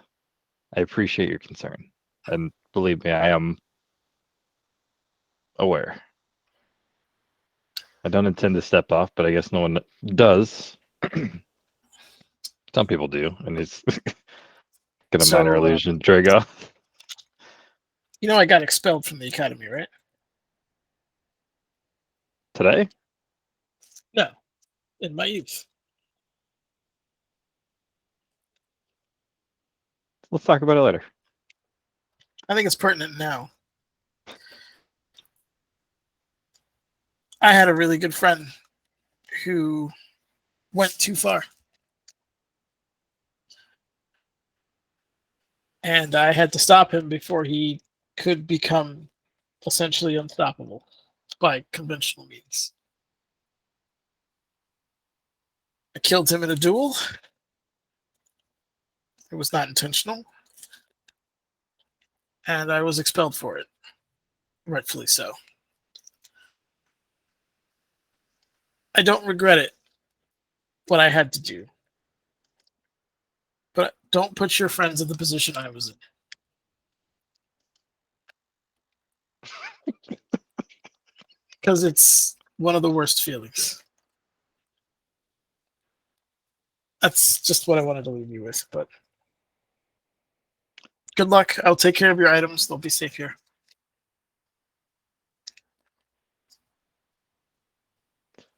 The rope stuff that he was given, does that have anything that he would think would be pertinent for D'Artagnan to have?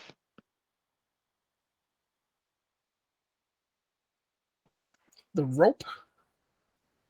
The book he got from the Nexels that was written in the rope knots. Oh, okay. God damn. That was like the ropes? Yeah, the writing. Yes. The string. There's a difference between a string and a rope.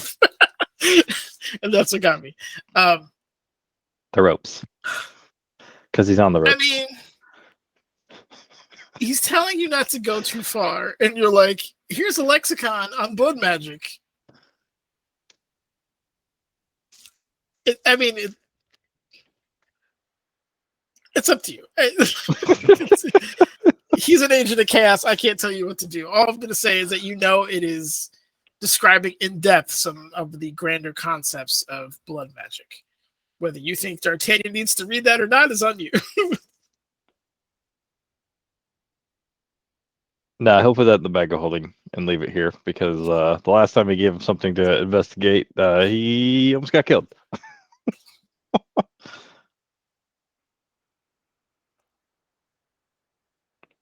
But yeah, he'll give him the bag of holding and just kind of. I know my ways aren't always normal, but I do understand what you're saying. And for the record, I'm not mad at you. I'm just concerned. That's all. I wish you luck. He kind of chuckle. He's like, I am too. I think that's probably the difference of where that line ends. Agreed. Well,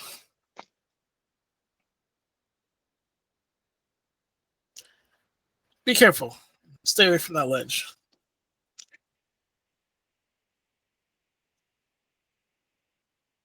Likewise. But not the ledge. I have to learn your language. There's got to be these translations I'm missing. Do you think you could safely get that to Leah? To this bag? Sure. No, the warp stone.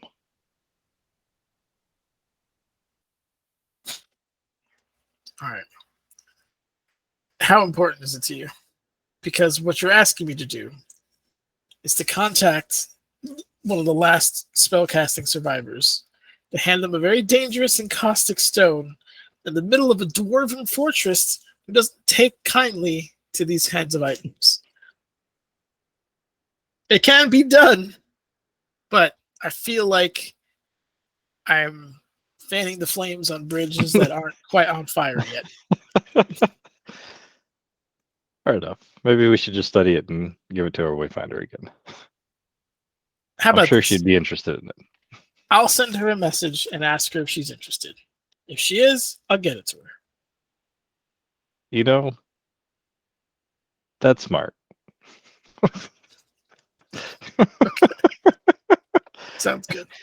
He's gonna like point at him and do his not sending, but I think it's actually message. He's like, I only have this one, so I forget about the range.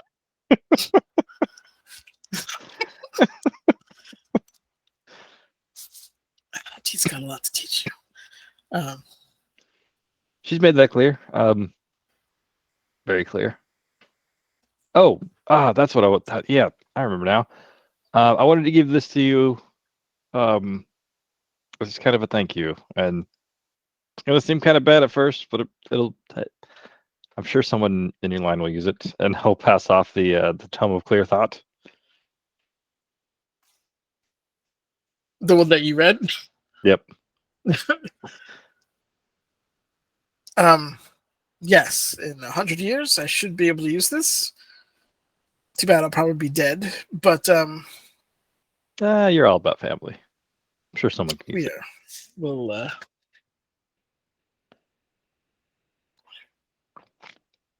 He'd be a great keeper of it.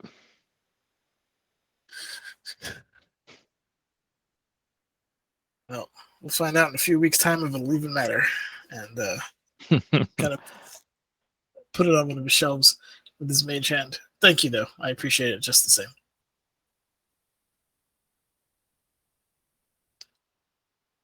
Well, Flighty's trying to think of a blood pun. I feel like Roland would probably use one here.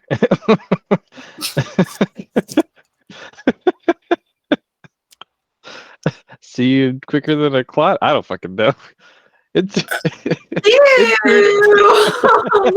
Why? insert cheesy blood joke here. Distasteful, I see, but humorous nonetheless. Look, I go to your friends. Go to probably the most dangerous plane anybody's been to, and do what you have to do. But don't lose sight of who you are, and don't make your friends put you down. I think that's been the problem the entire time. Way out of here. He's never lost sight of you. He'll kind of give him a respectful nod, and then without saying anything else, he'll grab the stone and give it to Aloysius Senior for safekeeping. Gotcha. Aloysius handles it. It's like, it just kind of immediately takes it down to where the vault is. Just trying to get rid of it. All right, so you've got that dropped off. Anything else you wanted to do before I switch over back to the quartermaster? He's just linking back up. Okay. Rabia, you said you wanted to say you were talking to Tithian. Go find Tithian. Yeah. Yep. Kind of. Yeah. Sorry. Go ahead. This is it, huh? You know I don't like this plan. Like, not at all. Right. Just want for the record, do not like this plan. I know. I mean, when we were together, you also didn't like our plans very much then too, but got us here. I just want to win clean for once. Not ugly. Considering our enemies, I'd just be happy if we won. All right. A part of me wishes you could come, but a part of me is glad you're not. I want to go. I really do. Too many people need you here. And if we lose, you need to keep it going.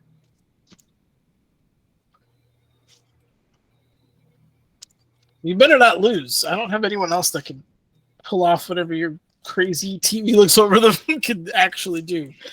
So, yes, I appreciate you. And obviously, I would miss you as well. Ethan is actually going to shapeshift until she has the ugliest face ever. We're gonna win like this just for you. All right. And then just go back to normal. We're gonna win ugly for you.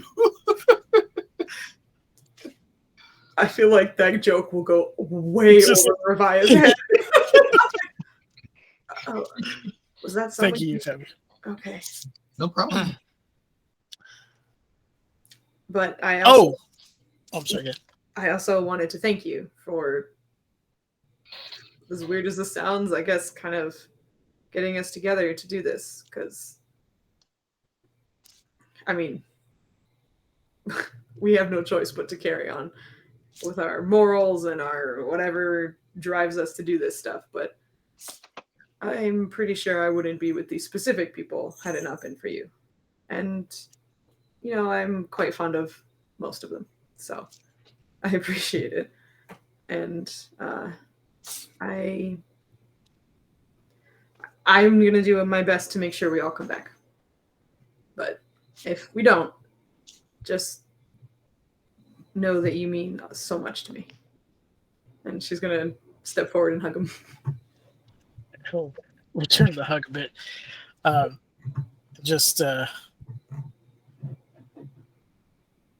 the first time in a while, he doesn't have a response to it. He just kind of holds you there for a bit. Revi's like still kind of yoked, so it's probably like a real tight hug. Oh yeah, I'm sure. Yep. Not uncomfortable, but like she's definitely like. Yeah. But he eventually, let go. Well, I know you'll get them back. Try to be a little patient if you could. I am finding perhaps detached ways to do that until I find the actual way to do that. Only you would cope with patience.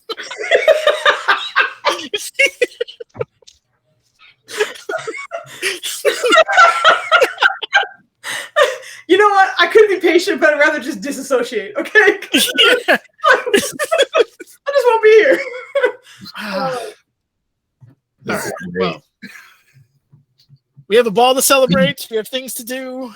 Should you come back and be successful, when you come back and be successful, I will throw a party for you if and when appropriate. Likes of which you might not ever see again. I have some ideas. One last message. Unfortunately, obviously, I will not be able to monitor you like I normally do. Right. There is, however, one ally that you have that might be able to. He looks at you, Femi. Then the she like trails We'll off. keep that real quick because she was literally thinking about party planning.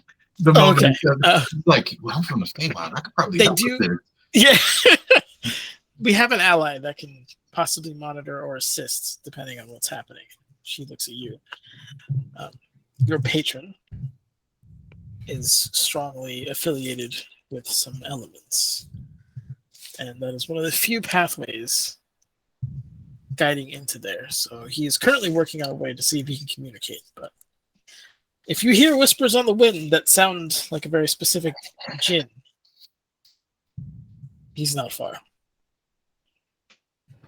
Okay. Keep my senses open. Not too open. It's hostile there. I should take my leave. I have a multi-fronted fight to fight. Just starts thinking about all the shit he has to do. But it was good to spend this time with you guys again, and I will be seeing you soon. Godspeed. And thank you for the bags.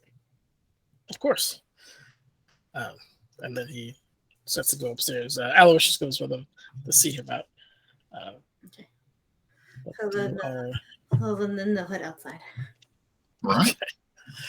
Everybody outside. Yeah. So I don't have anybody in the kitchen when you guys get teleported. All right. Going outside, you remember Rajat did tell you all you had to do was think about. Ratchet. Yeah. Exactly. Can we Frank Ocean when we summon him? Are we? I imagine will Roland be about the same time as us, or I don't know what the timing looks like. I'd imagine Roland will be coming down a little bit earlier. Okay, so we go out to meet Roland, Yep. and then just sort of, I guess, looks over him as well. I think we're all ready then. Are you? One can hope. Did you say one can hope? I couldn't hear you. I'm sorry. He did. He said one Okay, can good. I was just making sure I heard you. hope. And she'll nod. And then, as Nennis was saying, sorry to interrupt. As you walk outside and you think about Rajat and him helping you, there's kind of like a pinhole that initially starts in your vision, and it starts to get wider as it becomes black and continues to expand and expand and expand until it's all your vision. And after about 2 seconds of complete darkness, and it's almost like sensory deprivation, there's silence. You feel like you're floating. It's just horribly disorienting. And just as it gets at its worst, it starts to zoom back in again, and you immediately feel the heat of Maztica on you, the kind of tropical air, the humidity, and you are bamfed back into the temple that hosts good old Rajat.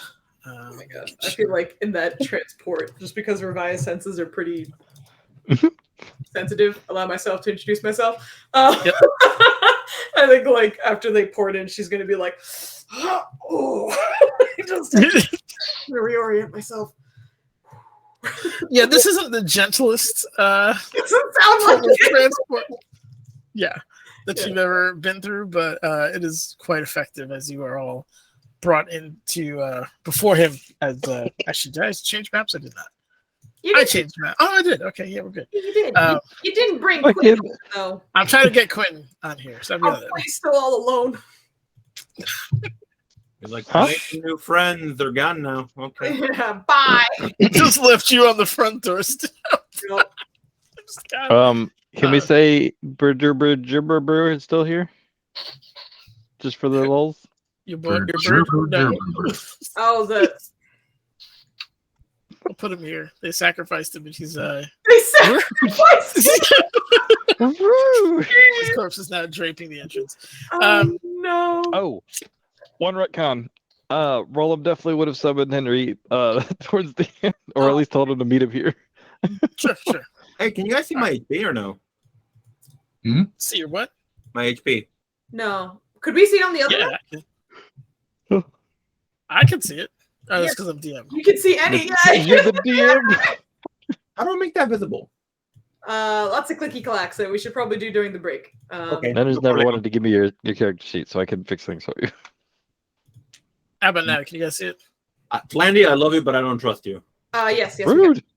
Okay, fixed. All right. Anyway, Probably the blood magic. Rude. you are brought before. There's a difference between Flandy and Roll-up. Sorry, Sorry. Go ahead. Carry on, Anders. and he's kind of all looking down at you with your various kind of changes to your attire, maybe some ad hoc makeup, some blackened swords. At least I see you're taking this seriously. I was thinking of casting comprehend language before we head on the trip, and I did store it into my ring. Would it function there? We know. I was going to give you the ability to speak the common tongue upon your transportation there. Oh. Otherwise, it would just be comedy. Probably not the kind you enjoy. Thank you. It's just odds. Before I send you off, you must swear to me two things. The first, no one is to know I exist here. As far as that population is concerned, I'm still in the hollow. That is not to change. That means if you are captured by a very powerful practitioner of the way, you may need to kill yourself. Because I will not tolerate my existence being known without my permission. Good to know. What was the second thing? You are not to interfere with Athasian politics. I understand I'm sending a very highly skilled group in. Your guerrilla tactics and assassination, you could destabilize some of the geopolitical elements of that area. I guarantee you are going to see things you do not like. Athas is on a very slow but visible rise. It's had far too many powerful people manipulate its fate. Do what you have to do. Defend yourselves if you must. But any kind of political upheaval, assassinations, things of that nature will not be tolerated. Can I ask why? The people need to come upon their freedom and their governance on their own. You would create a vacuum that would likely be filled by the next malevolent creature and then leave. There's a part of Ravaya that I feel like is like, but if we kill all of them, then then we're good. That's what I was thinking. When he did if you're found out psionically, kill yourself. I was like, how about we kill him? But she'll just like, she doesn't look like she agrees. I think her face is kind of like not upset, annoyed, but she'll just kind of nod. Just so You are. just so we're mentally prepared for this. What will we see out in the open? What is? I assume, by the way you said that, there's going to be slavery, isn't there? In some cities, yes. In Guistinel, no. Okay. So what bleak thing will we witness? The usual injustice of despots. Unjust imprisonments, torture, I suppose. Again, you'll see less in Guistinel. Ironically, it is one of the more enlightened areas of that continent. But I cannot... trading caravans may bring some of their culture with them. Again, you can, on a minor level, want to free a prisoner, an animal, that's fine. I am not going to be responsible for destabilizing the political environment again with my actions. And by actions, that means transporting you there. I understand. I have no problem with you executing what you need to do to get what you need done. And that should be within reason. And it's probably for your own safety anyway. We have to focus on the mission. Correct. One slip up there means everything here has the potential to be erased. Or at the very least, upended in a far worse way. Exactly, Nubs. I agree. Thank you. Those are my terms. If you can accept or agree to them, when you are ready, I will transport you over. The only other questions I have is, how close do you want to get? That was my next question. How close can you get us? I could put you right in the city. The issue would be, of course,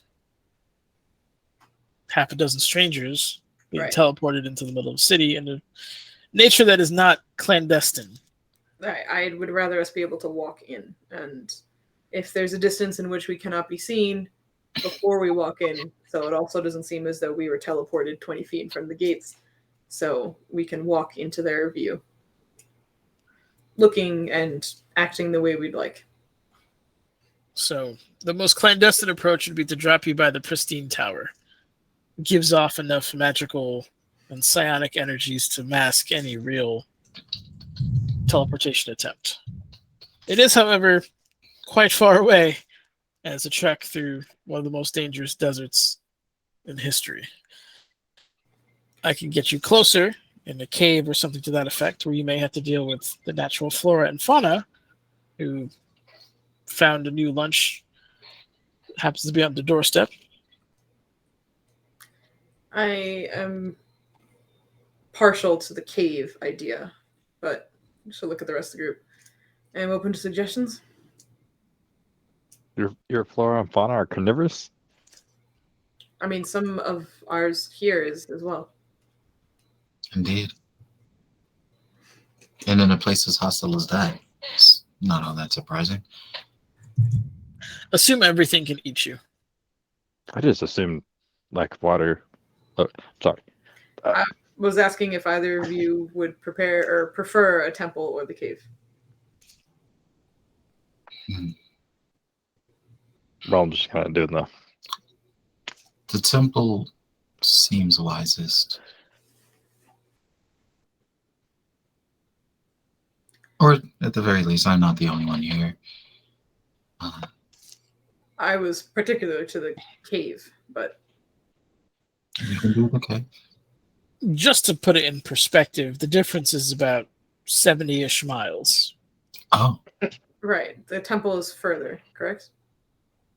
The tower The tower. is considerably further. Tower. Yes. Okay, sorry. I was saying temple. Tower. Thank you. oh. We don't want to spend more time than is necessary there. Yeah, exactly. The So- cave, although it does sound riskier, might be the better option. I know it well. We used to have studies in there. Shouldn't be too hard. Is there some place we can say we came from? No, because someone there is going to catch you on your lie. I mean, if you want, you could say the free city of Tyr. That's probably the most reasonable.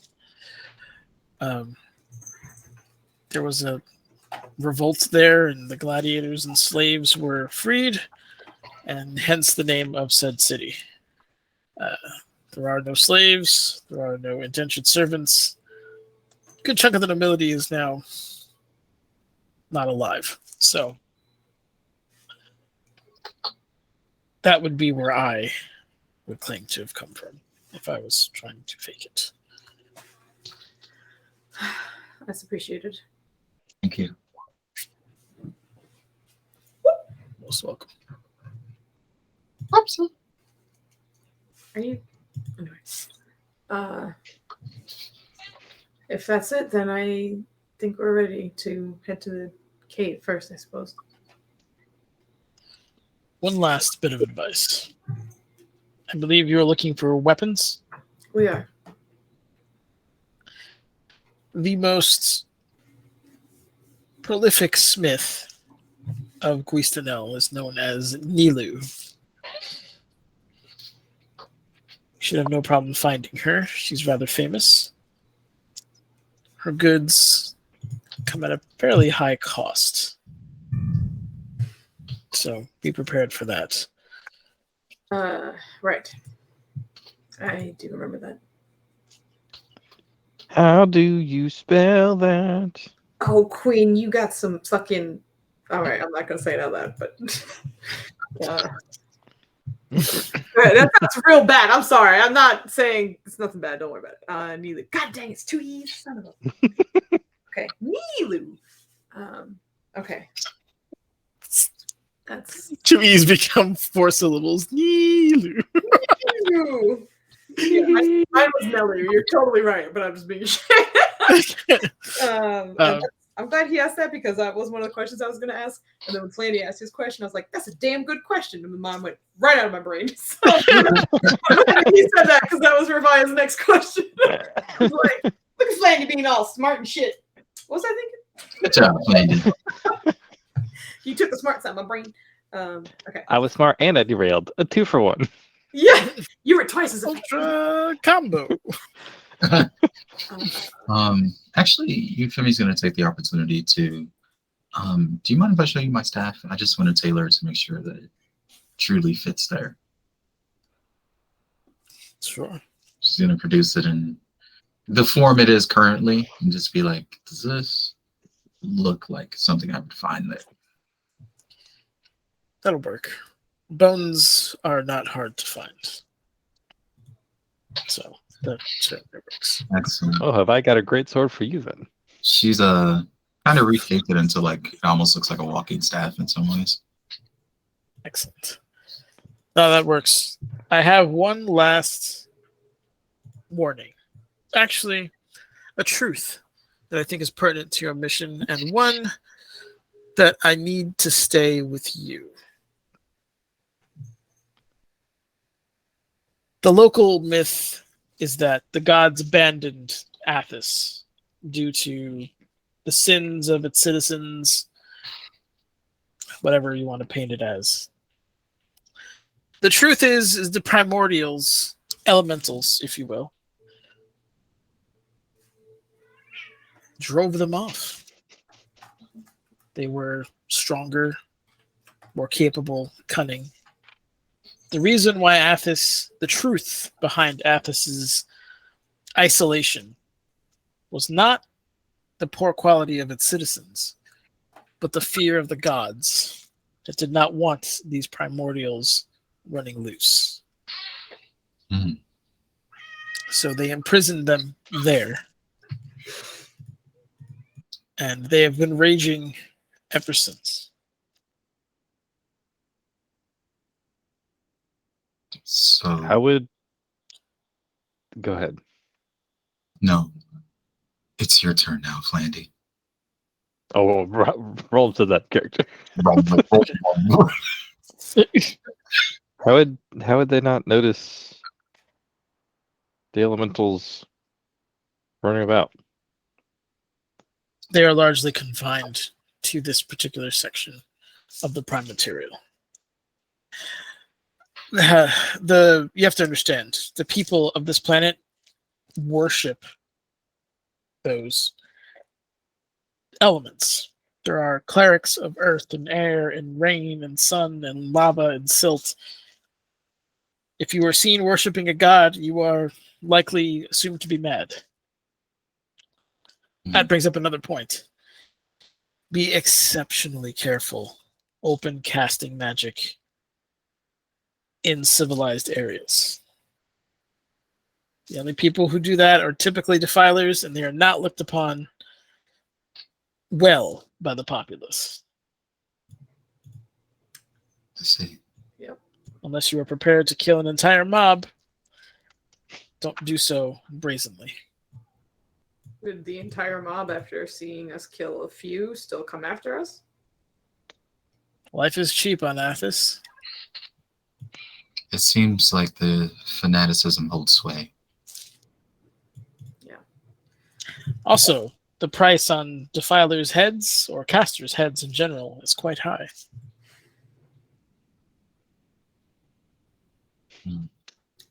Okay. So, anything else? That's all I have for you. Great. So, what exactly is the hollow that you're apparently stuck in? It is a cunning prison made by my former students. It is nothing. Oblivion. In its most boring, dull form.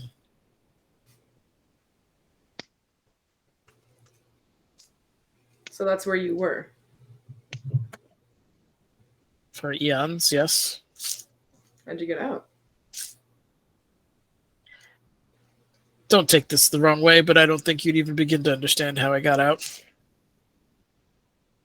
That one he doesn't know. I suppose I'm more asking, did you have help?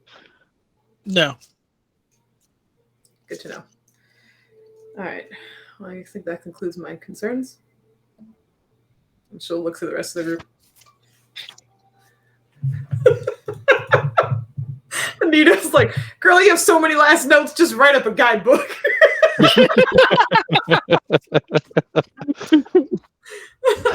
the grandpa from the Jackie Chan cartoon.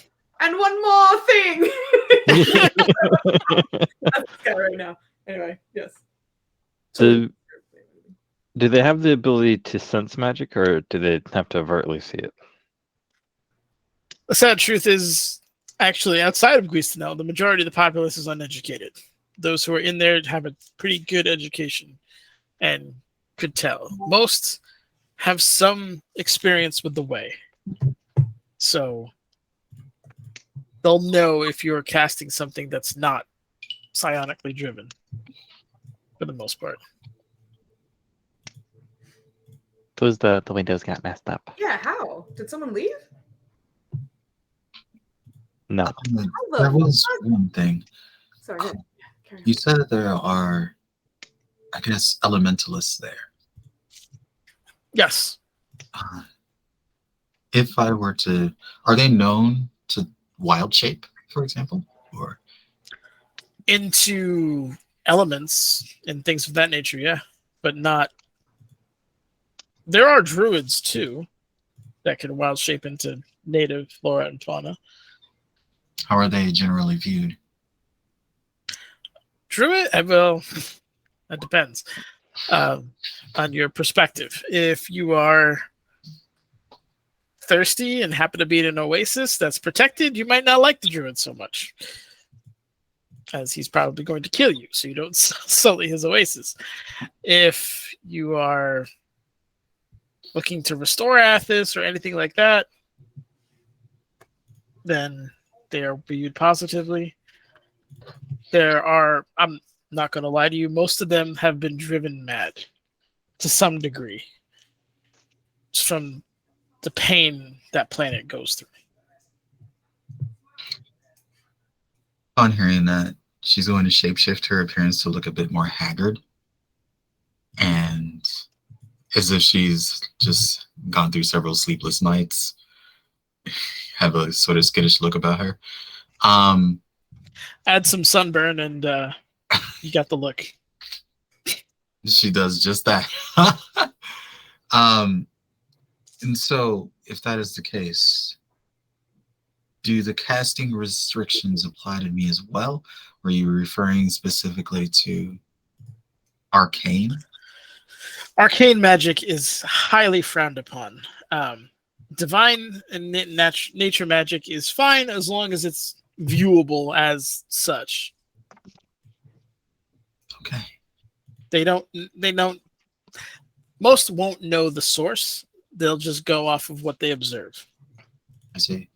Another one.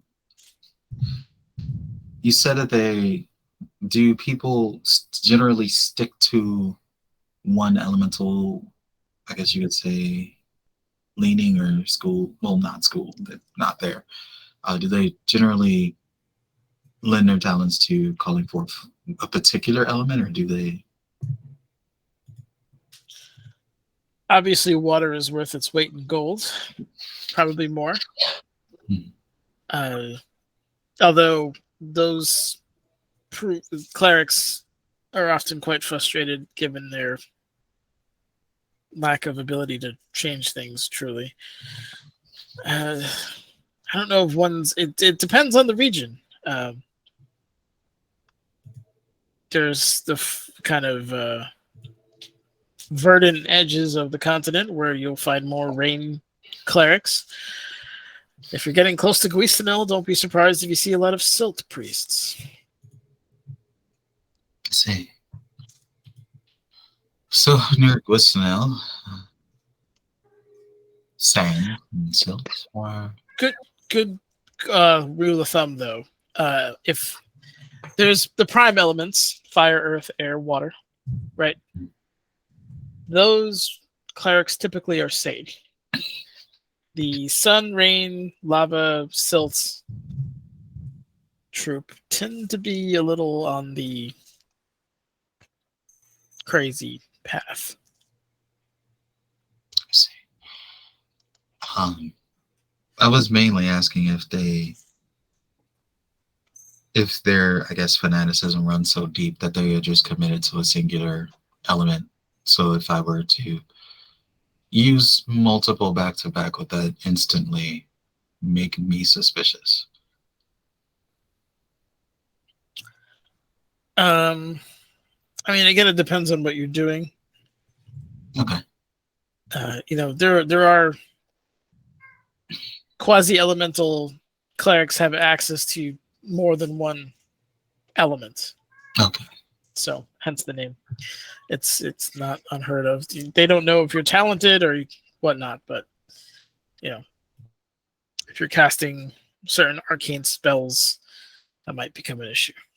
So it's better to play the part of one who is not have her wits about her entirely while I am there. So in the case that I do need to cast something that is odd by their standards, it makes sense. I wouldn't worry so much on the hypotheticals. I think it would just be a matter of your conduct that would be probably most important. Everything is dangerous in Athas, and in a civilized setting, that means people typically don't mess with you because you're presumed dangerous. Unless someone thinks they are more dangerous. Let's see. Thank you. You're welcome. Oh, there is one thing of note. During one of our encounters with, she doesn't say her name. She can imply just by facial language. He approached me and suggested that I could help restore the land. Yeah, with his help, I got more fingers for this. I'm sorry, carry on. Hold on, I want to show you something. Oh, Yeah, so she's just like, he approached me and provided me a way out. I didn't take it, obviously, I'm still here, but one of those ways out were to submit a presence there and do what I can to help restore Athas.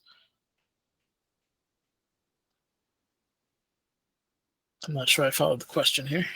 It's not a question, just more information. More of a, I don't know, possibly noteworthy in some way. His goal in restoring his home is legitimate. I don't think that's ever been in question. He typically doesn't recruit those who aren't talented or of use to him. And if you're loyal, he treats you well.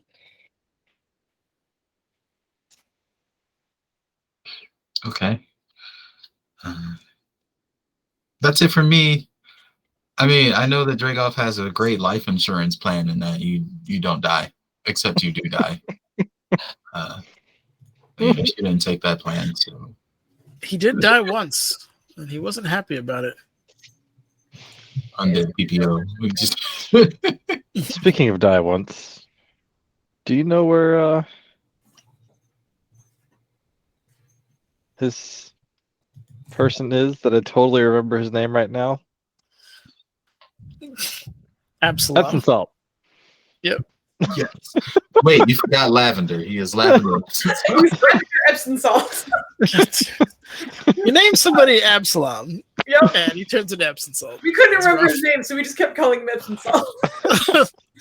Epsilon. he shall remain. I don't even remember where Lavender came from. I believe he is in New Guistanel, last I checked, performing his duties as high priest. Would him be part of the we shouldn't disrupt the political this and that? Killing the right hand of Dragoth and the high priest of the city is certainly enough to destabilize that particular reason. Also, more worryingly, you will absolutely gain his attention. Yep. Yeah, that's why he asked for the latter portion there, because he was worried about that. You will now be facing a king in his own city with no real way to get help. Do you know where he might be situated? So we can actively avoid. You're not going to have a hard time finding the temple. You mean avoiding it? It's the tallest structure there is there, so. Let's see. And does he have individuals posted up? I'm not sure I follow. Does he look like a bitch? We've seen him already, yeah. I know. He does. Confirmed. She's more like, unfortunately, I didn't get a chance to meet. Well, not unfortunately, it's a weird word. I only glimpsed him during a very hectic battle. What do the regalia typically look like? So he'll have dark black, possibly red trimmed robes. Probably some of the most ornate clothing around. And you likely won't see him unless you, for reasons I can't imagine, infiltrate the temple and go to the highest floor and essentially, I don't know, have tea with the man. I'm not really sure. I was referring he's to clergy. So the Templars will be everywhere.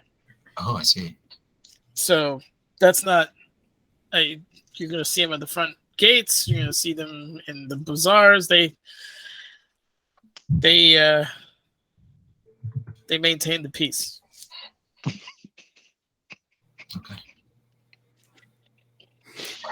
I have 10 fingers. Only so many that I can dedicate to you. Two of those are mine. Don't you dare give those away. I'm gonna have to. No, I'm sorry, Flanny. You gave them to me. You know what? These are pertinent questions. You're fine. Yeah, like she's gonna. Yeah. It's just carry on. I understand where you're coming from. I think if you stick to the general plan of just acquiring these weapons from this smith, no one's going to be the wiser. They do trade with multiple cities. As long as you're not causing a scene, there's no reason for it. And even if you do, the common riffraff aren't brought anywhere near the high priest. So you'd have to push an envelope to get in that particular situation. Okay. Thank you. Forgive my cautiousness. She steps back and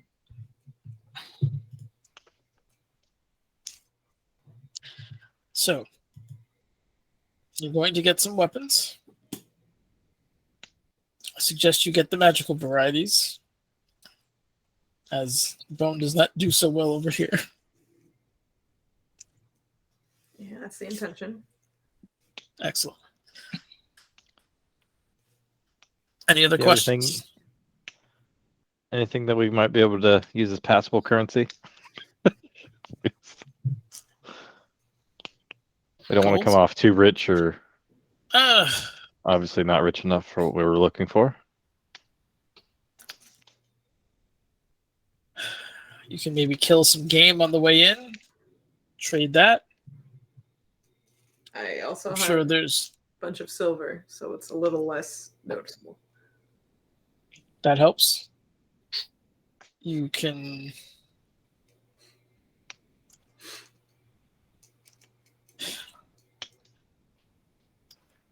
very carefully trade some metallic items.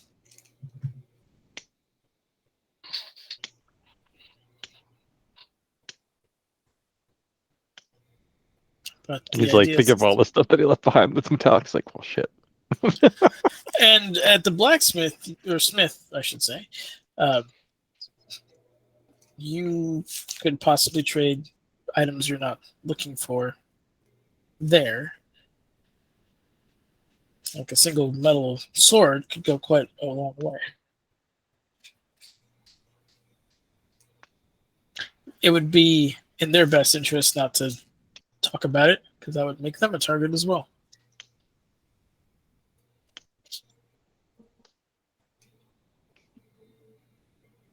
Well, I'm ready.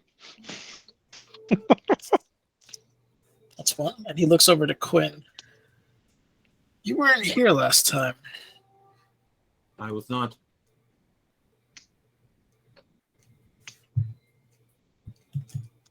What skin do you have in this game? I simply want to do something good. I want to feel worthy again. Atonement. I can see that.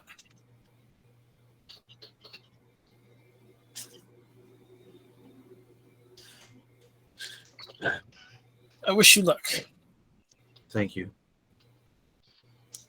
Yeah, the whole time he's just staring at the ground, doesn't want to look at anybody right now. With my mask on. Yep. Yeah. Oh, he feels ashamed. Yeah. If you are ready, step forward, and I will begin the process. Rebellion steps up with Zolan. And Euphemie steps up. Kaisu steps up, but he's passed the fuck out. Guess the Rollum let Katasu go first, and then he stepped up. Kind of look lastly at Quinn. He's gonna you put ready? his hands together. He's gonna utter a prayer, and he's gonna step forward. Enjoy your prayers while you can, holy man. The gods will not be able to hear you there. And he kind of brings his hands together and begins to kind of shift the earth around into what looks almost like you had a giant worm that like chewed his way through a tunnel. That's kind of what he's like creating. And as he does, you watch as he begins to pull in water and begin to kind of create a bit of a slurry and a film and pushes kind of the earth through. And you watch it hit kind of like a barrier. It's very strange. It's like there's an actual like barrier between realms. But with a soft kind of exhale, a bit of flame comes out and dries the mud and it begins to kind of crack. And light starts to come through. It cracks some more, and with another kind of strong gust, he blows it into dust. And the dust kind of goes off into this darkness and begins to settle on what initially the dust looks like sand, and then you realize it actually is sand. And you are looking at a darkened kind of cave interior with some candle lights going, which is a little strange. But he's kind of holding it there. It looks like it's a great deal of effort that he's holding. It's now or never. Vervaya will walk through with Zolan. Someone's already here.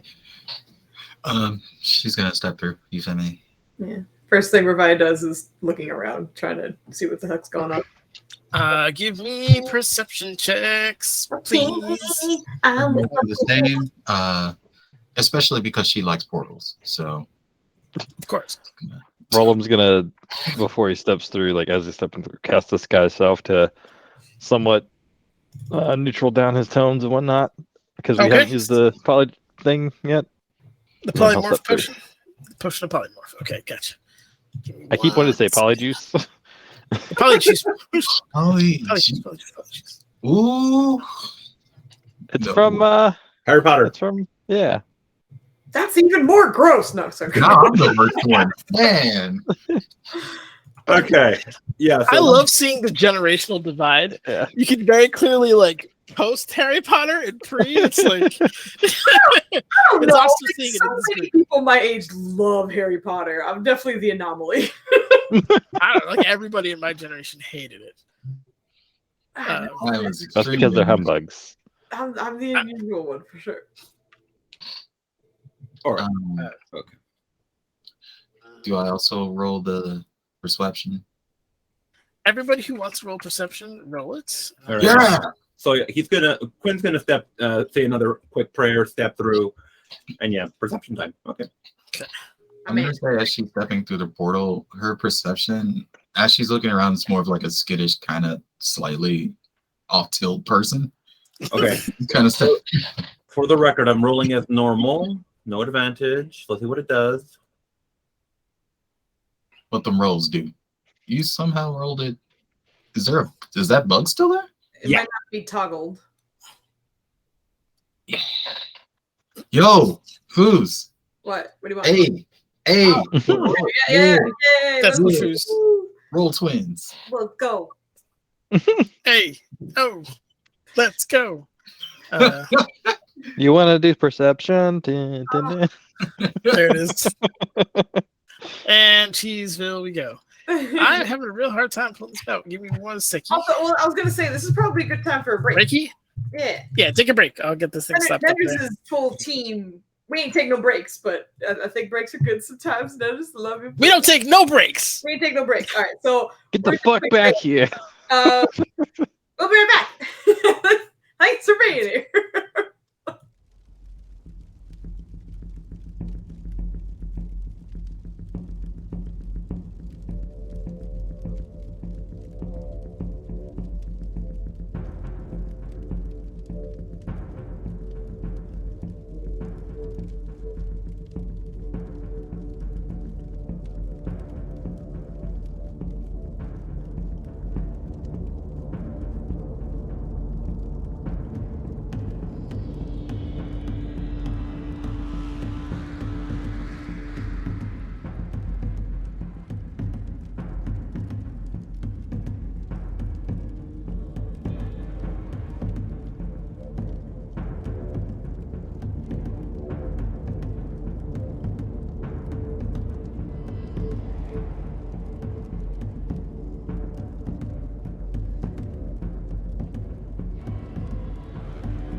Welcome back to the Legacy campaign, where we take breaks 45 minutes before we're actually about to stop.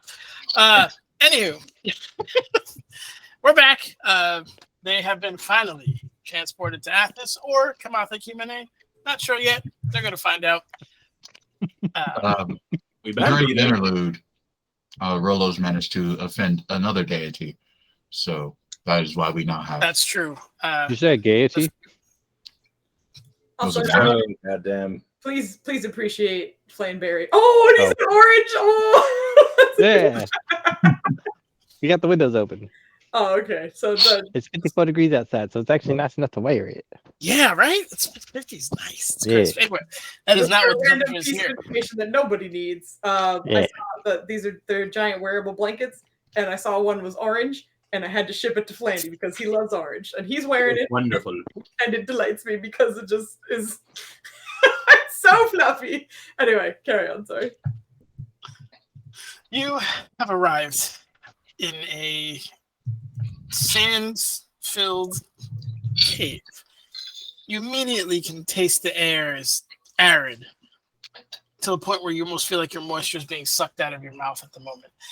It's so dry, it's hard to put into words.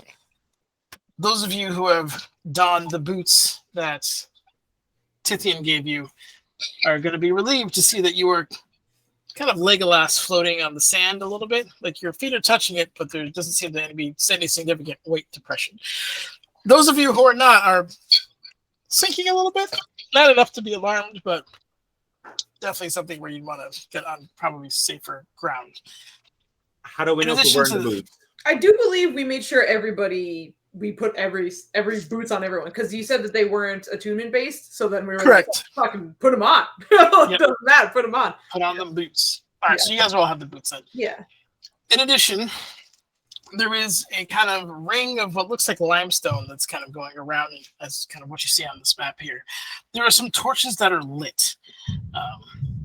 You don't seem to have a fuel source, at least not to the naked eye. And you can see some kind of ritualistic carvings on the walls, on the stalagmites here. And that's essentially what you guys get from your perception checks. Let me see what you had any super high ones. Nenna's. 25 each. Yes. He meant that are pseudo dragons normal things in Athas? Absolutely not. Was there anything that he could have turned Henry into that would have made him less conspicuous? It is Henry no longer hanging out with Super Dragon. He might still be hanging out with Super Dragon if he Roland knew that he wasn't going to be normal here. Let me see. Turn him into a big lizard. Like a Komodo dragon. Oh my god. I love how like the bigger the lizard gets, the more ungraceful they become. So you're just trying to blend in, right? Not necessarily what's.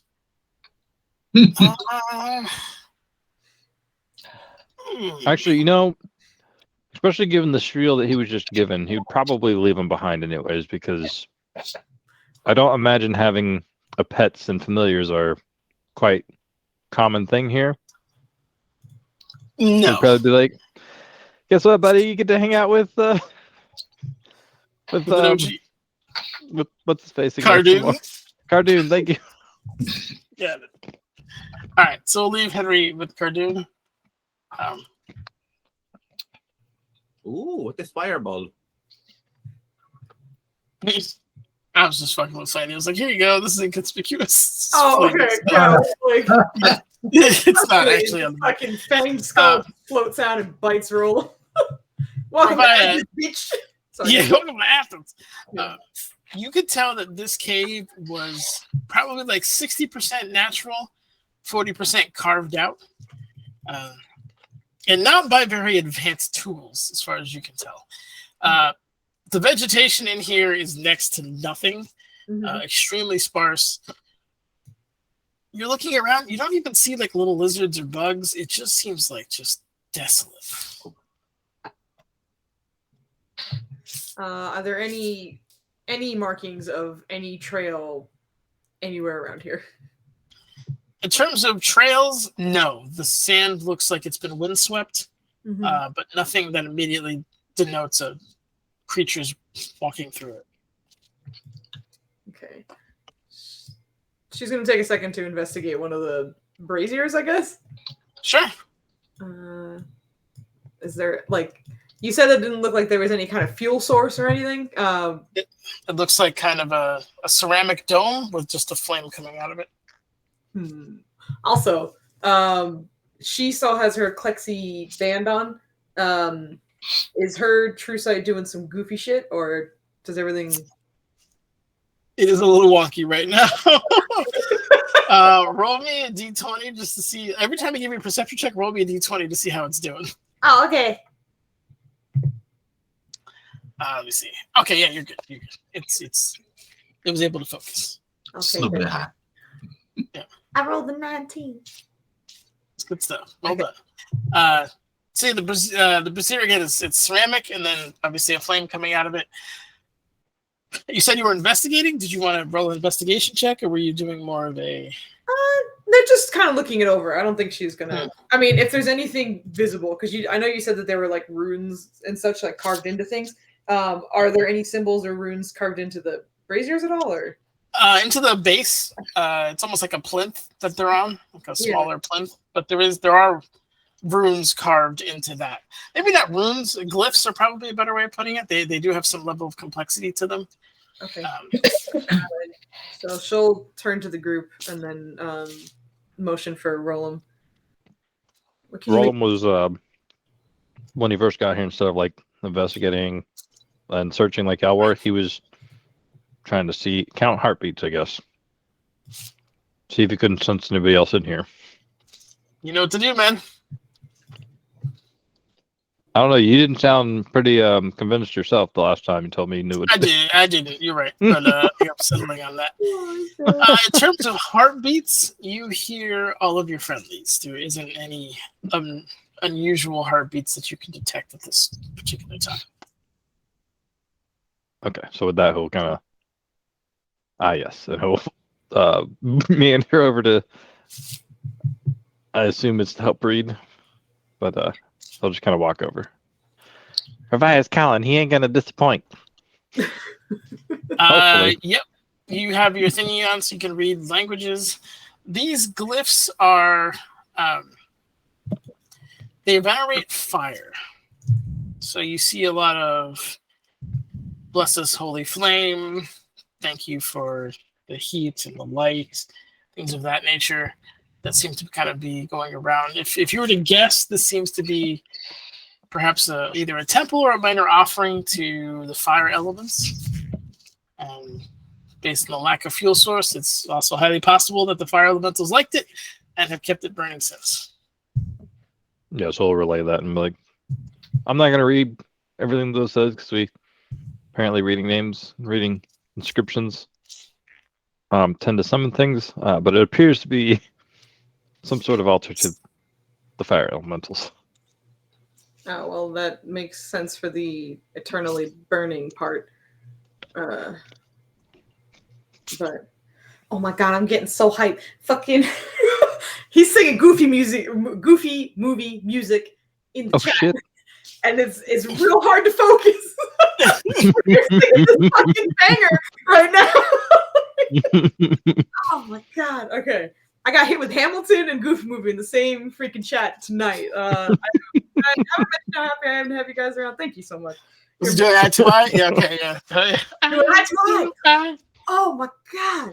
Many a time I have blown out 4 dubs of eardrums. I'm playing that as loud as I possibly can and singing my heart out. Okay. That guy dropped the hottest Disney album ever and then dropped off the face of the earth. What? Right? Oh my god. Okay. I'm sorry. I'm trying to focus. Now I disturbed my cat and he's mad too. Focus. He's mad too. He looked up at me with sleepy eyes and was like, "Stop talking." Okay. So yeah, fire elemental. That's expected, I suppose, because this seems to just be going. She's just gonna take a second to look at the rest of the group and see if they're noticing anything that these two are not noticing because they're staring at one thing. the rest of the group. Let's see. Quinn, you didn't give me oh, you did. Yeah, you did. Okay. Quinn, pretty much the same. Everyone did really well. Yeah. I don't see you having any other. I mean,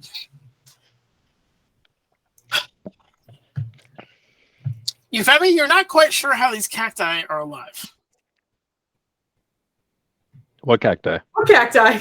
Oh, the little thing? Oh my god, they're so little. Oh my god, they're so I little. thought those were rocks. So did I. So these supplements are alive and healthy, or as far as you can tell? I mean, healthy as if like a quarter of the size that they usually are. They're very small, but currently you're like, I don't get it. There's nothing in here, and even if there was rainfall, there's certainly not enough to come in here.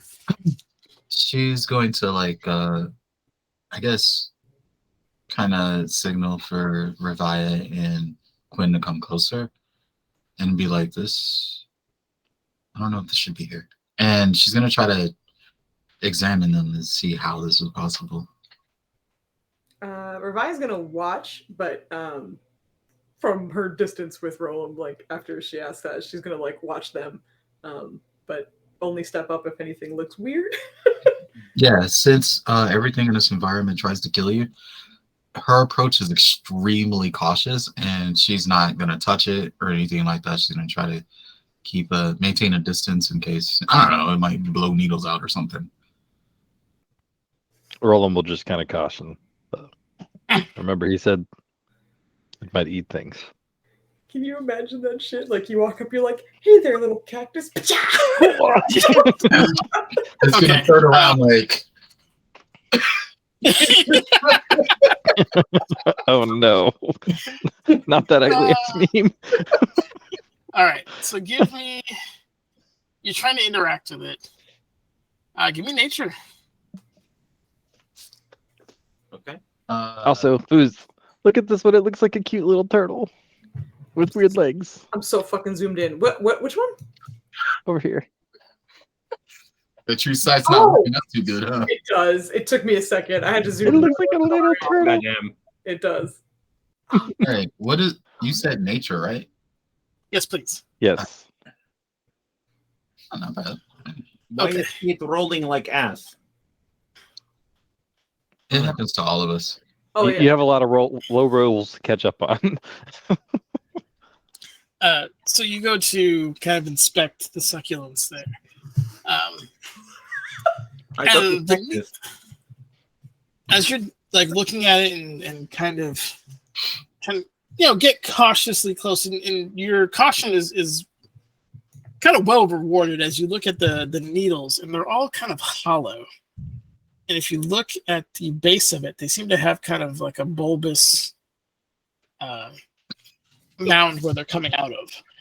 And as someone with nature, like that's a delivery system of either a toxin or something worse.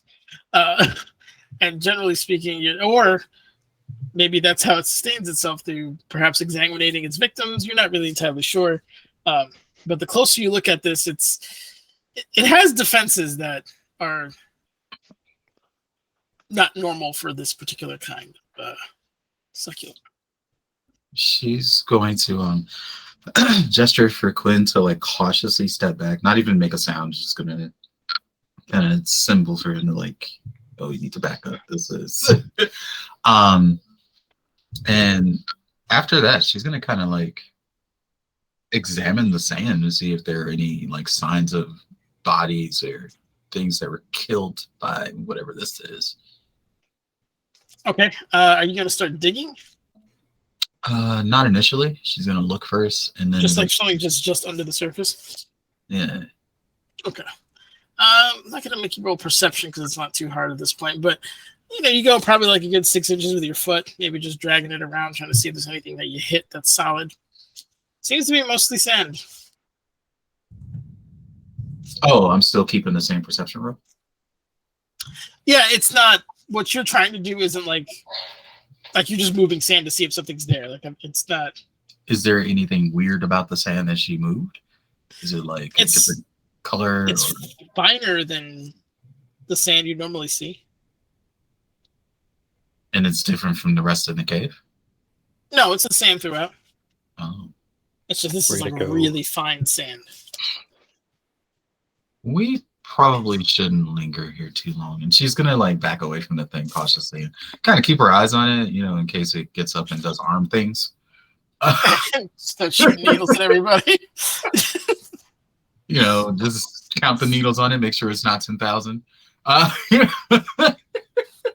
right.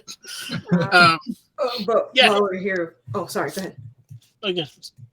While we're here, we should get ready in case we are spotted. So I would assume this is a good time to take the polymorph, as well as, and she'll kind of like walk to the center of the group, make sure everyone's in range, and squeeze her spore mushroom, so we get our telepathy. Are any of the plants surrounding us, especially those in the upper right corner there, moving or doing anything odd? As far as you can tell, and I'll keep your perception check because you were very kind of focused on the nature elements here. You're not seeing anything abnormal from plants. They're not moving. You're not seeing any signs of aggression or changes in their position. Okay, good. She's gonna be mindful of vibrations in the sand itself, because there's something beneath them, and kind of focus on that while she's watching. And you guys all inhale the spores, and you are now telepathically linked for up to 300 feet for the next 8 hours. Woo! Yeah. Would Quinn know what the fuck just happened? No. Roll. Okay. I just thought about that. She didn't say shit. It was just like, psst, breathe deep. Breathe, bitch. The whole crew should just sing "Insane in the Membrane." Insane in the brain. I'll be real. He's such a weird rapper, though. He says. Anyway, Roland, for the first time with this, in your new kind of heightened senses, you hear like the faintest buzzing, likely due to the spores. But since you are attuned to what's in your blood and what's in other people's blood, it's like at a very faint level of like. You can drown it out, but it's definitely like it's there. Oh no! Can you discern if Man it's tinnitus. What's up? So I just gave this man tinnitus. Yeah, pretty much. you gave me shitty radio static. Gotta sleep with the fan on now. Yeah, it's not a high pitched be like tinnitus, but it is. Yeah. Ugh, no! No! Yeah, can you discern Micro, no! if it's like alive or something? Like Roll me an in check. Or nature, if you are a nature person. too late. Too late. Yeah, I mean, it makes sense that the spores would be alive to facilitate this communication. Oh boy. I feel like he's gonna kind of like hold his head for a second and be like, I just need a minute to. Wow, I never thought about how that worked. Time, because I need an actual minute. So make sure if anything interrupts me. Oh no, it's Foozie's bullshit time. Get it Ah, down and do my bullshit. Get the hell out of here. she said, "Take one." I just take your fucking time. I'm gonna say You didn't say it the Revised normal way. You gotta feel like I'm gonna do the bullshit. obviously I'm fully expecting plenty of limitations on this for so fucking many reasons. I know she would try, is it. So then I'm gonna sit down and do my bullshit. Let me go find it for you. Hold on. She's gonna do her bullshit. Do my bullshit. I should have actually like Get just, it, bada bullshit. Yeah, there it is. Okay, hold on. I love that dude. Check I'm your just gonna bull- copy the bottom part because the rest of it is irrelevant. All right, Revi, you're gonna have a couple of rolls with this. Let's Rolling First and today. foremost, Yeah. I'm gonna give you a choice. Okay. Oh, You can, so you go and you immediately you try to commune, Yes. and you are met with immediate resistance. Ooh. You are an unwelcome guest here, Yep. and nobody wants to talk to you. Correct. That being said, I'm you have very your friendly. ways. My charisma is 12. You're very friendly. So I'm going to give you the option. Mhm. You can roll a persuasion check as you try to kind of appease your way in. Or you can try to roll a D100 and see if you can just naturally align yourself with this particular environment. So, up to you. How you want to proceed. Channel your dad. Dad, I need your help. No, this is Roger. I notoriously roll garbage persuasions. It's not only that my bonus is only a +1. I usually roll a 6 or lower. Wait, hold on. What was If that? nature is being like, yo, who the fuck are you? Doesn't that give Foos an advantage because that's naturally her state of being? Yeah, but she's asking something from them. I am. If it was just a coexistent, yeah, they just say fuck off to each other, that would be an issue. But she's got a bit of an ask here. They're like, who the fuck are you? I'm trying to think about it from her perspective too, because like she's always tried to persuade people. It just never really works. So I still feel like, even though it hurts me so, I think she would try the persuasion first. Because thinking about her, like, most of the time there's an attempt, and then when that doesn't work, then she'll take like the back alley route.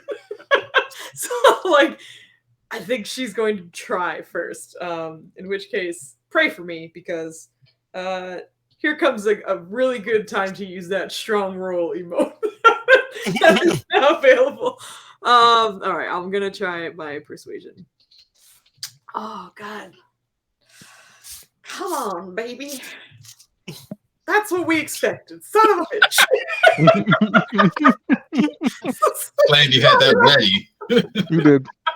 He absolutely You tried did. to plead, at least initially. And not like a plead, but like, can you help a brother out kind of situation? Yes. From one nature lover to another. Oh, and they're not. Okay, sorry, never mind. Good. You stick out quite a bit. And it's kind of hostile. It's not a polite no. You know, it's more of a fuck off vibe that you're getting. Okay. And you're getting the feeling that that is the polite response as opposed to outright aggression. Mm-hmm. Okay. I'm thinking about that. Is there anything that she's feeling like, I guess, in her immediate vicinity that's like strong, or is it very much like we as a collective have this answer for you? There is some. Fuck you. Yeah. We got something for you, baby. Yeah. You and your friends can go fuck yourselves. We don't give a shit. You feel the flora here as part of that network. There are a couple of creatures outside this area that you're also kind of feeling. That's about it. It's tough to identify beyond that. Yes. Understandable. All right. I think if she can, she's going to see if she can reach out to one of the creatures, because she's read quite a bit about them. If there's a chance for a second attempt, or if this is very much like you tried and that's it, I understand. If you want to shift your efforts, I'll give you one shot at that. Okay. Sounds good. Yeah, I will take it. She's going to try and approach it kind of from that like intellectual standpoint, if like she can get a vague idea of what creature it is, not like I know that this is the fucking Communicus radicus, blah, blah, blah, blah, like more in the sense that like I think there's a predator out there, and because she is more of a an animal, you know, like of the flora and fauna, she almost always goes for the animals, the beasts and stuff like that. She'll try and bond with them, knowing some of their behavior the best she can. So that's going to be her goal for the second try. Okay. Her attempt, her method. That's what I was looking for. All got right. it. We got there. So that needs to be ready. Yeah. Roll me a d6 Okay. Why did you say that in the Soul Calibur ring out voice, Ninners? Yeah. Ring Ring out, you lose. I got a Okay. 4. All right, give me your. You said you were going to try to do what? Commune with them? Yeah, with the beasties on a more animalistic, Okay. like primal communication, as opposed to like, "Hello, friends, how are you?" More of a sort of like, I understand animal body language, and I am exuding that in the same method, I guess, All right. to the best of her ability with this crazy magic. You tell me. Roll me a D100, please. Okay, you're just gonna make me fail at both attempted rolls. That's all right. Don't worry. It's tough. It's a hostile. You got it, dude. You're good. You're good. Don't worry. Cool, We got cool. this. You got it. We You just got gotta be like, you're to We the got animal. this. You don't got this. Still steadily above Flandy's D100 rolls. You're great. You're great. Everything's fine. I I did haven't- roll a 1 once. What will I that haven't man roll? rolled real high with a D100 in a little while, so that's okay. That's fine. We're good. Don't worry. Carry on. I want you to keep the same low running energy tomorrow. You get Will do. a brief connection with something. Mm. A predator. Mhm. It senses you and then shuts the connection off immediately. Mhm. About 5 seconds later, Mhm. you see Zolan kind of like hunker down a little bit, Oh no. just kind of like moving his feet around, like clearly on alert. Have him roll me a perception check, please. We have incoming, fellas. Okay. Sure. Just roll him here more noise inbound. You're not in Yeah. range yet. You still got, you feel me? I'm just saying. Not to the Zolan level. Zolan is. Zolan Roll, will communicate listening with you for through his Heartbeats. body language that there's something long and large coming from the west corner. This way. Underground is what he's detecting. Underground. Yes. Yeah. All right. So Revi is gonna like attempt. I feel like she's gonna sit neatly on the floor when she's doing this sort of like attempt to connect with nature. And then like you'll see her face kind of like struggling clearly. And then afterwards her eyes will just kind of like shoot open as she stares at Zolan. And then through the spores as she's standing up, we have company coming underground. And she's gonna like try and count down to like if she can tell the distance. Okay. Zolan could give you like an active, like you could just tell by like his body language, right? How he's just like, oh, where is it? There it is. And then he's just kind of, and he kind of looks at you for a second to see like, is it okay if I go underground kind of situation? Because like he doesn't want to be ambushed essentially. Oh, are we gonna stand out here and get jumped on purpose? Yeah, pretty much. That's what he's like. Yeah. It's one of those like, you coming with me or what? Like, what's going on? Yeah. I think. She doesn't like it. Revi's gonna tell him to get right beneath her, if he can. He can go under, but it has to be right beneath her. Okay.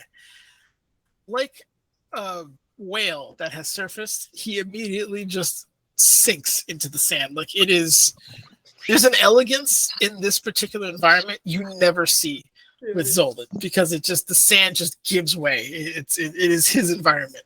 And you remember briefly when you were in Kalimshan, like how happy he was to be in sand because it's so easy for him to move in. Mhm. But he does indeed sink right down and you see like his little fin as he goes around and right by you. So he is there.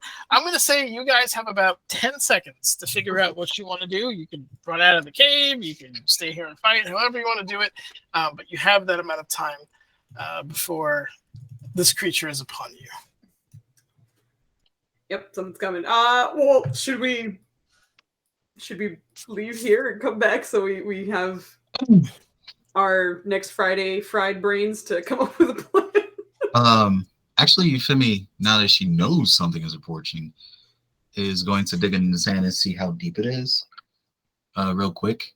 Mainly to know if they go outside, is this thing going to have even more of an advantage than them remaining in here where the sand may be shallow and it may not have as much mobility or anything like that. Shut up, Food.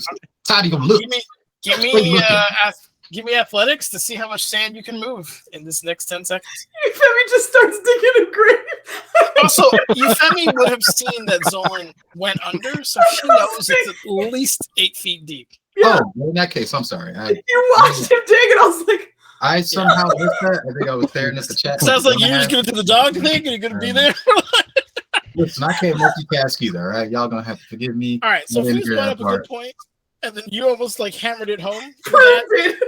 Do you guys want to wait, or do you want to continue? I'm down either way. I love playing with you guys. It's not a gift to twist my arm. We can do this encounter, or we can come back. I'm either playing this or playing Warhead, bro. I'm easy. Yeah. I'm cool with waiting. Yeah, I'm ready to go, but some people are melting. It seems. Okay, cool. We'll come back. I just had a very big dinner, so I'm currently in coma mode. Food coma. All right. Brain damage wins again tonight on Friday Night Boys. But however, we will be back again because we're troopers and we don't stay down. Back for another round of brain damage on next Friday. We're finally in Athas. This is great. I kind of feel bad for Foos because the ranger thing blew up in her face, but we shall see how that goes. I think Irene, as they're waiting on the centimeter approach, one last thing she will say is just, whatever we do, just do not go near the cacti. Who the fuck are you? How'd you get here? You said Irene. You said Irene. Irene Bamson. A level 12 water genasi shows up in the middle of the desert and is like, guys. That's canon. We're in Kamathe Q&A. Congratulations, guys. We're not. We are not. We're not in my beautiful city. Irene's here. Also, Irene, aren't you like 4? She's relatively young. Yep. Little baby walks up. Imagine like a little baby blue girl with hair. Hey, you gotta stay away from the cacti because they're bad. They're gonna need you with that. Okay, bye. All right, this is an Enders Friday, so I am going to ask: is this before or after her parents were Kentucky Fried? It was before. It was before. So she doesn't have. She doesn't have all that trauma. Yeah, she doesn't have all that trauma. Her hair is just 3 yards instead of 1,000. Don't worry, girl. Like X, Foos is going to give it to her. It's coming. Listen. It wasn't even my fault. She killed her parents before I got a chance. I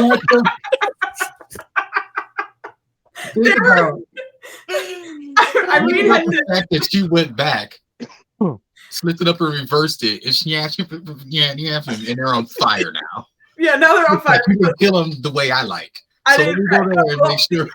It wasn't even that I didn't like. I just read it wrong, so I was like, they died in the fire. So I'm just gonna make her relive that while this demon of trauma enjoys it. Anyway, I didn't kill her parents. She did. I just nah, you told me. I gotta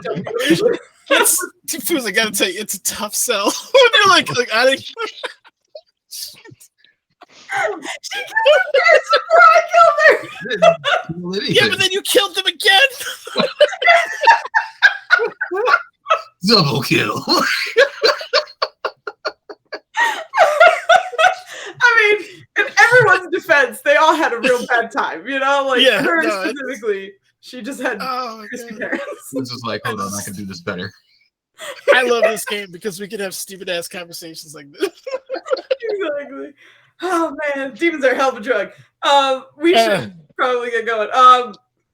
We got difficult terrain tomorrow, and then test PM on Monday.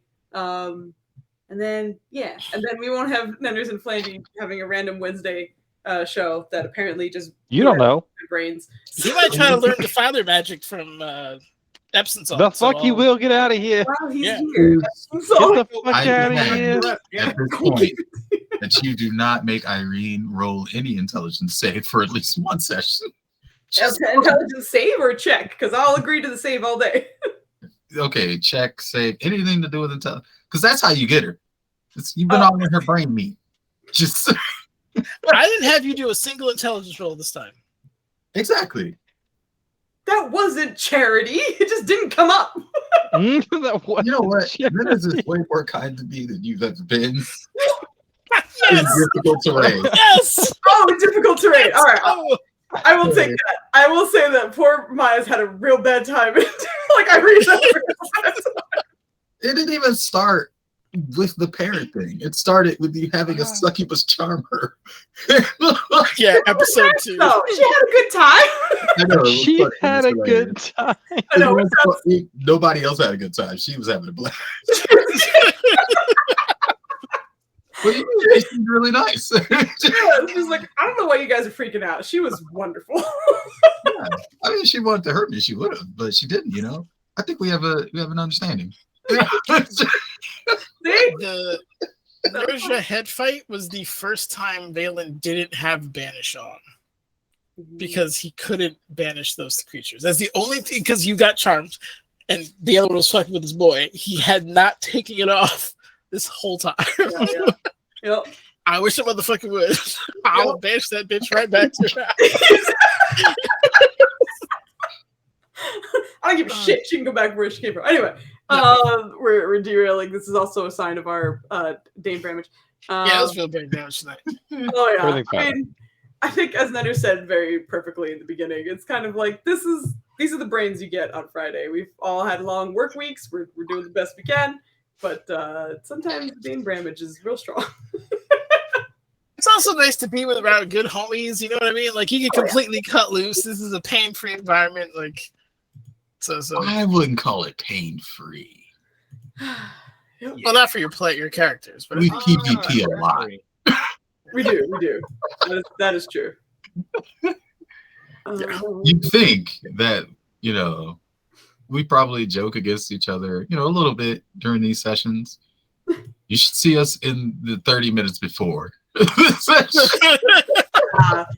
Oh my god, the loading time. Just us like getting ready to be here. We're just like, use a bitch. Immediately. Crazy things. Oh my god. yeah, this is fun. Thank you guys for showing up. Kid, I hope you had fun. I know it was a lot of quartermastering, but Yes. coming in some action next. We're setting up for the good shit, man. I got no issue with it. Hey, listen, Well, just know it'll take us like another 18 sessions to actually get to the good shit. Correct. and then listen here. Yes. Every session is a good session. But also, we are here. I don't even know why you say thank you for being here. Thank you for letting us be here. Thank you for making it. Every time he says thank you for being here, I get to go the thank you for being a friend. Foos is the biggest Golden Girl enthusiast, but thank you, Maya. I appreciate that. But the truth is, you know, it's your choice to be here, so I appreciate you guys spending time. No, it's not. Especially on a Friday. It's not our choice to be here. Making them good ass campaigns. It's not a choice. You know what I I'm was saying? like, is Foos ransoming you? I was like, damn, man, she might be. Nah, it's not people ransom. in real life. It's more like how we supposed to do this. I pay my 78 cents every weekend to be here. 78 cents. I'm still winning. You can go for the even 80. I can get a cup of coffee every 2 months. Girl, you got 3 quarters. 3 pennies. You know, that actually reminds me of like in middle school, I had to walk like a long ass way to my bus stop, and I remember I got 10 cents every day as spare change for my lunch money. And like after like 2 or so weeks, I would take it and I would go to the Hess Express and I'd get me a little coffee. Was it 1925? It's even more adorable that you're saying that as a fucking strawberry. Wait, hold on, Clandy. When this was happening, was the world black and white? Like what? He's younger than you and me. I used to get exactly, but maybe who knows? Maybe he's older than he looks. I mean, cost of living where he is usually lower than our areas. So. I used to get a nickel a day, and I would go. It's not that it's lower; it's civil. Yeah, well, we are. It's fucking hostile. It can be the same manners. It can be lower and civil at the same time. If I save up for a whole week, I could get a pack of bubble gum. I wasn't sure where she was going with that. I was like, What are we getting? Yeah, I would have had 25 whole cents by then. So in Oh, this that's night good. of Dane Bramage, we finally made it to Athas with dick jokes and laughs along the way. Oh my god, that was the best part. It wasn't that. It was, well, it started. Anyway, I want to have a skit of that in the interest of cheese. Just what spell would you put in the following item? Yes. Oh no. It was a good run on Twitch, y'all. there was something else that I wanted to mention. The ring of spell story, it goes on 2 fingers. So I was like, I'm not bringing that up. It's fine. We're just gonna carry on. It's not even a regular ring. Anyway, we're gonna raid. Let me go find somebody to raid, and then I'll put us to this first, and then Can I get a 4-finger ring like Tupac? You're a nerd, Foos. It's 2 fingers. It almost looks like the sling ring from Doctor Strange. You know? Yeah, very much so. Where the fuck is the raid button? Got it. Okay. We usually go to Insomnia Night, and they're awesome. But let's go back to Die Curious. Let's give them a little more time. We're gonna go raid them, and then we gotta pump those numbers up. And then we'll be back tomorrow and Monday. Hope you guys had fun. I apologize for all the shenaniganery. Yes. I did not. Yeah. He never. You're welcome. Yep. Maya, when are we doing another Red Out Invitational? You want to? All right. Bye, everybody.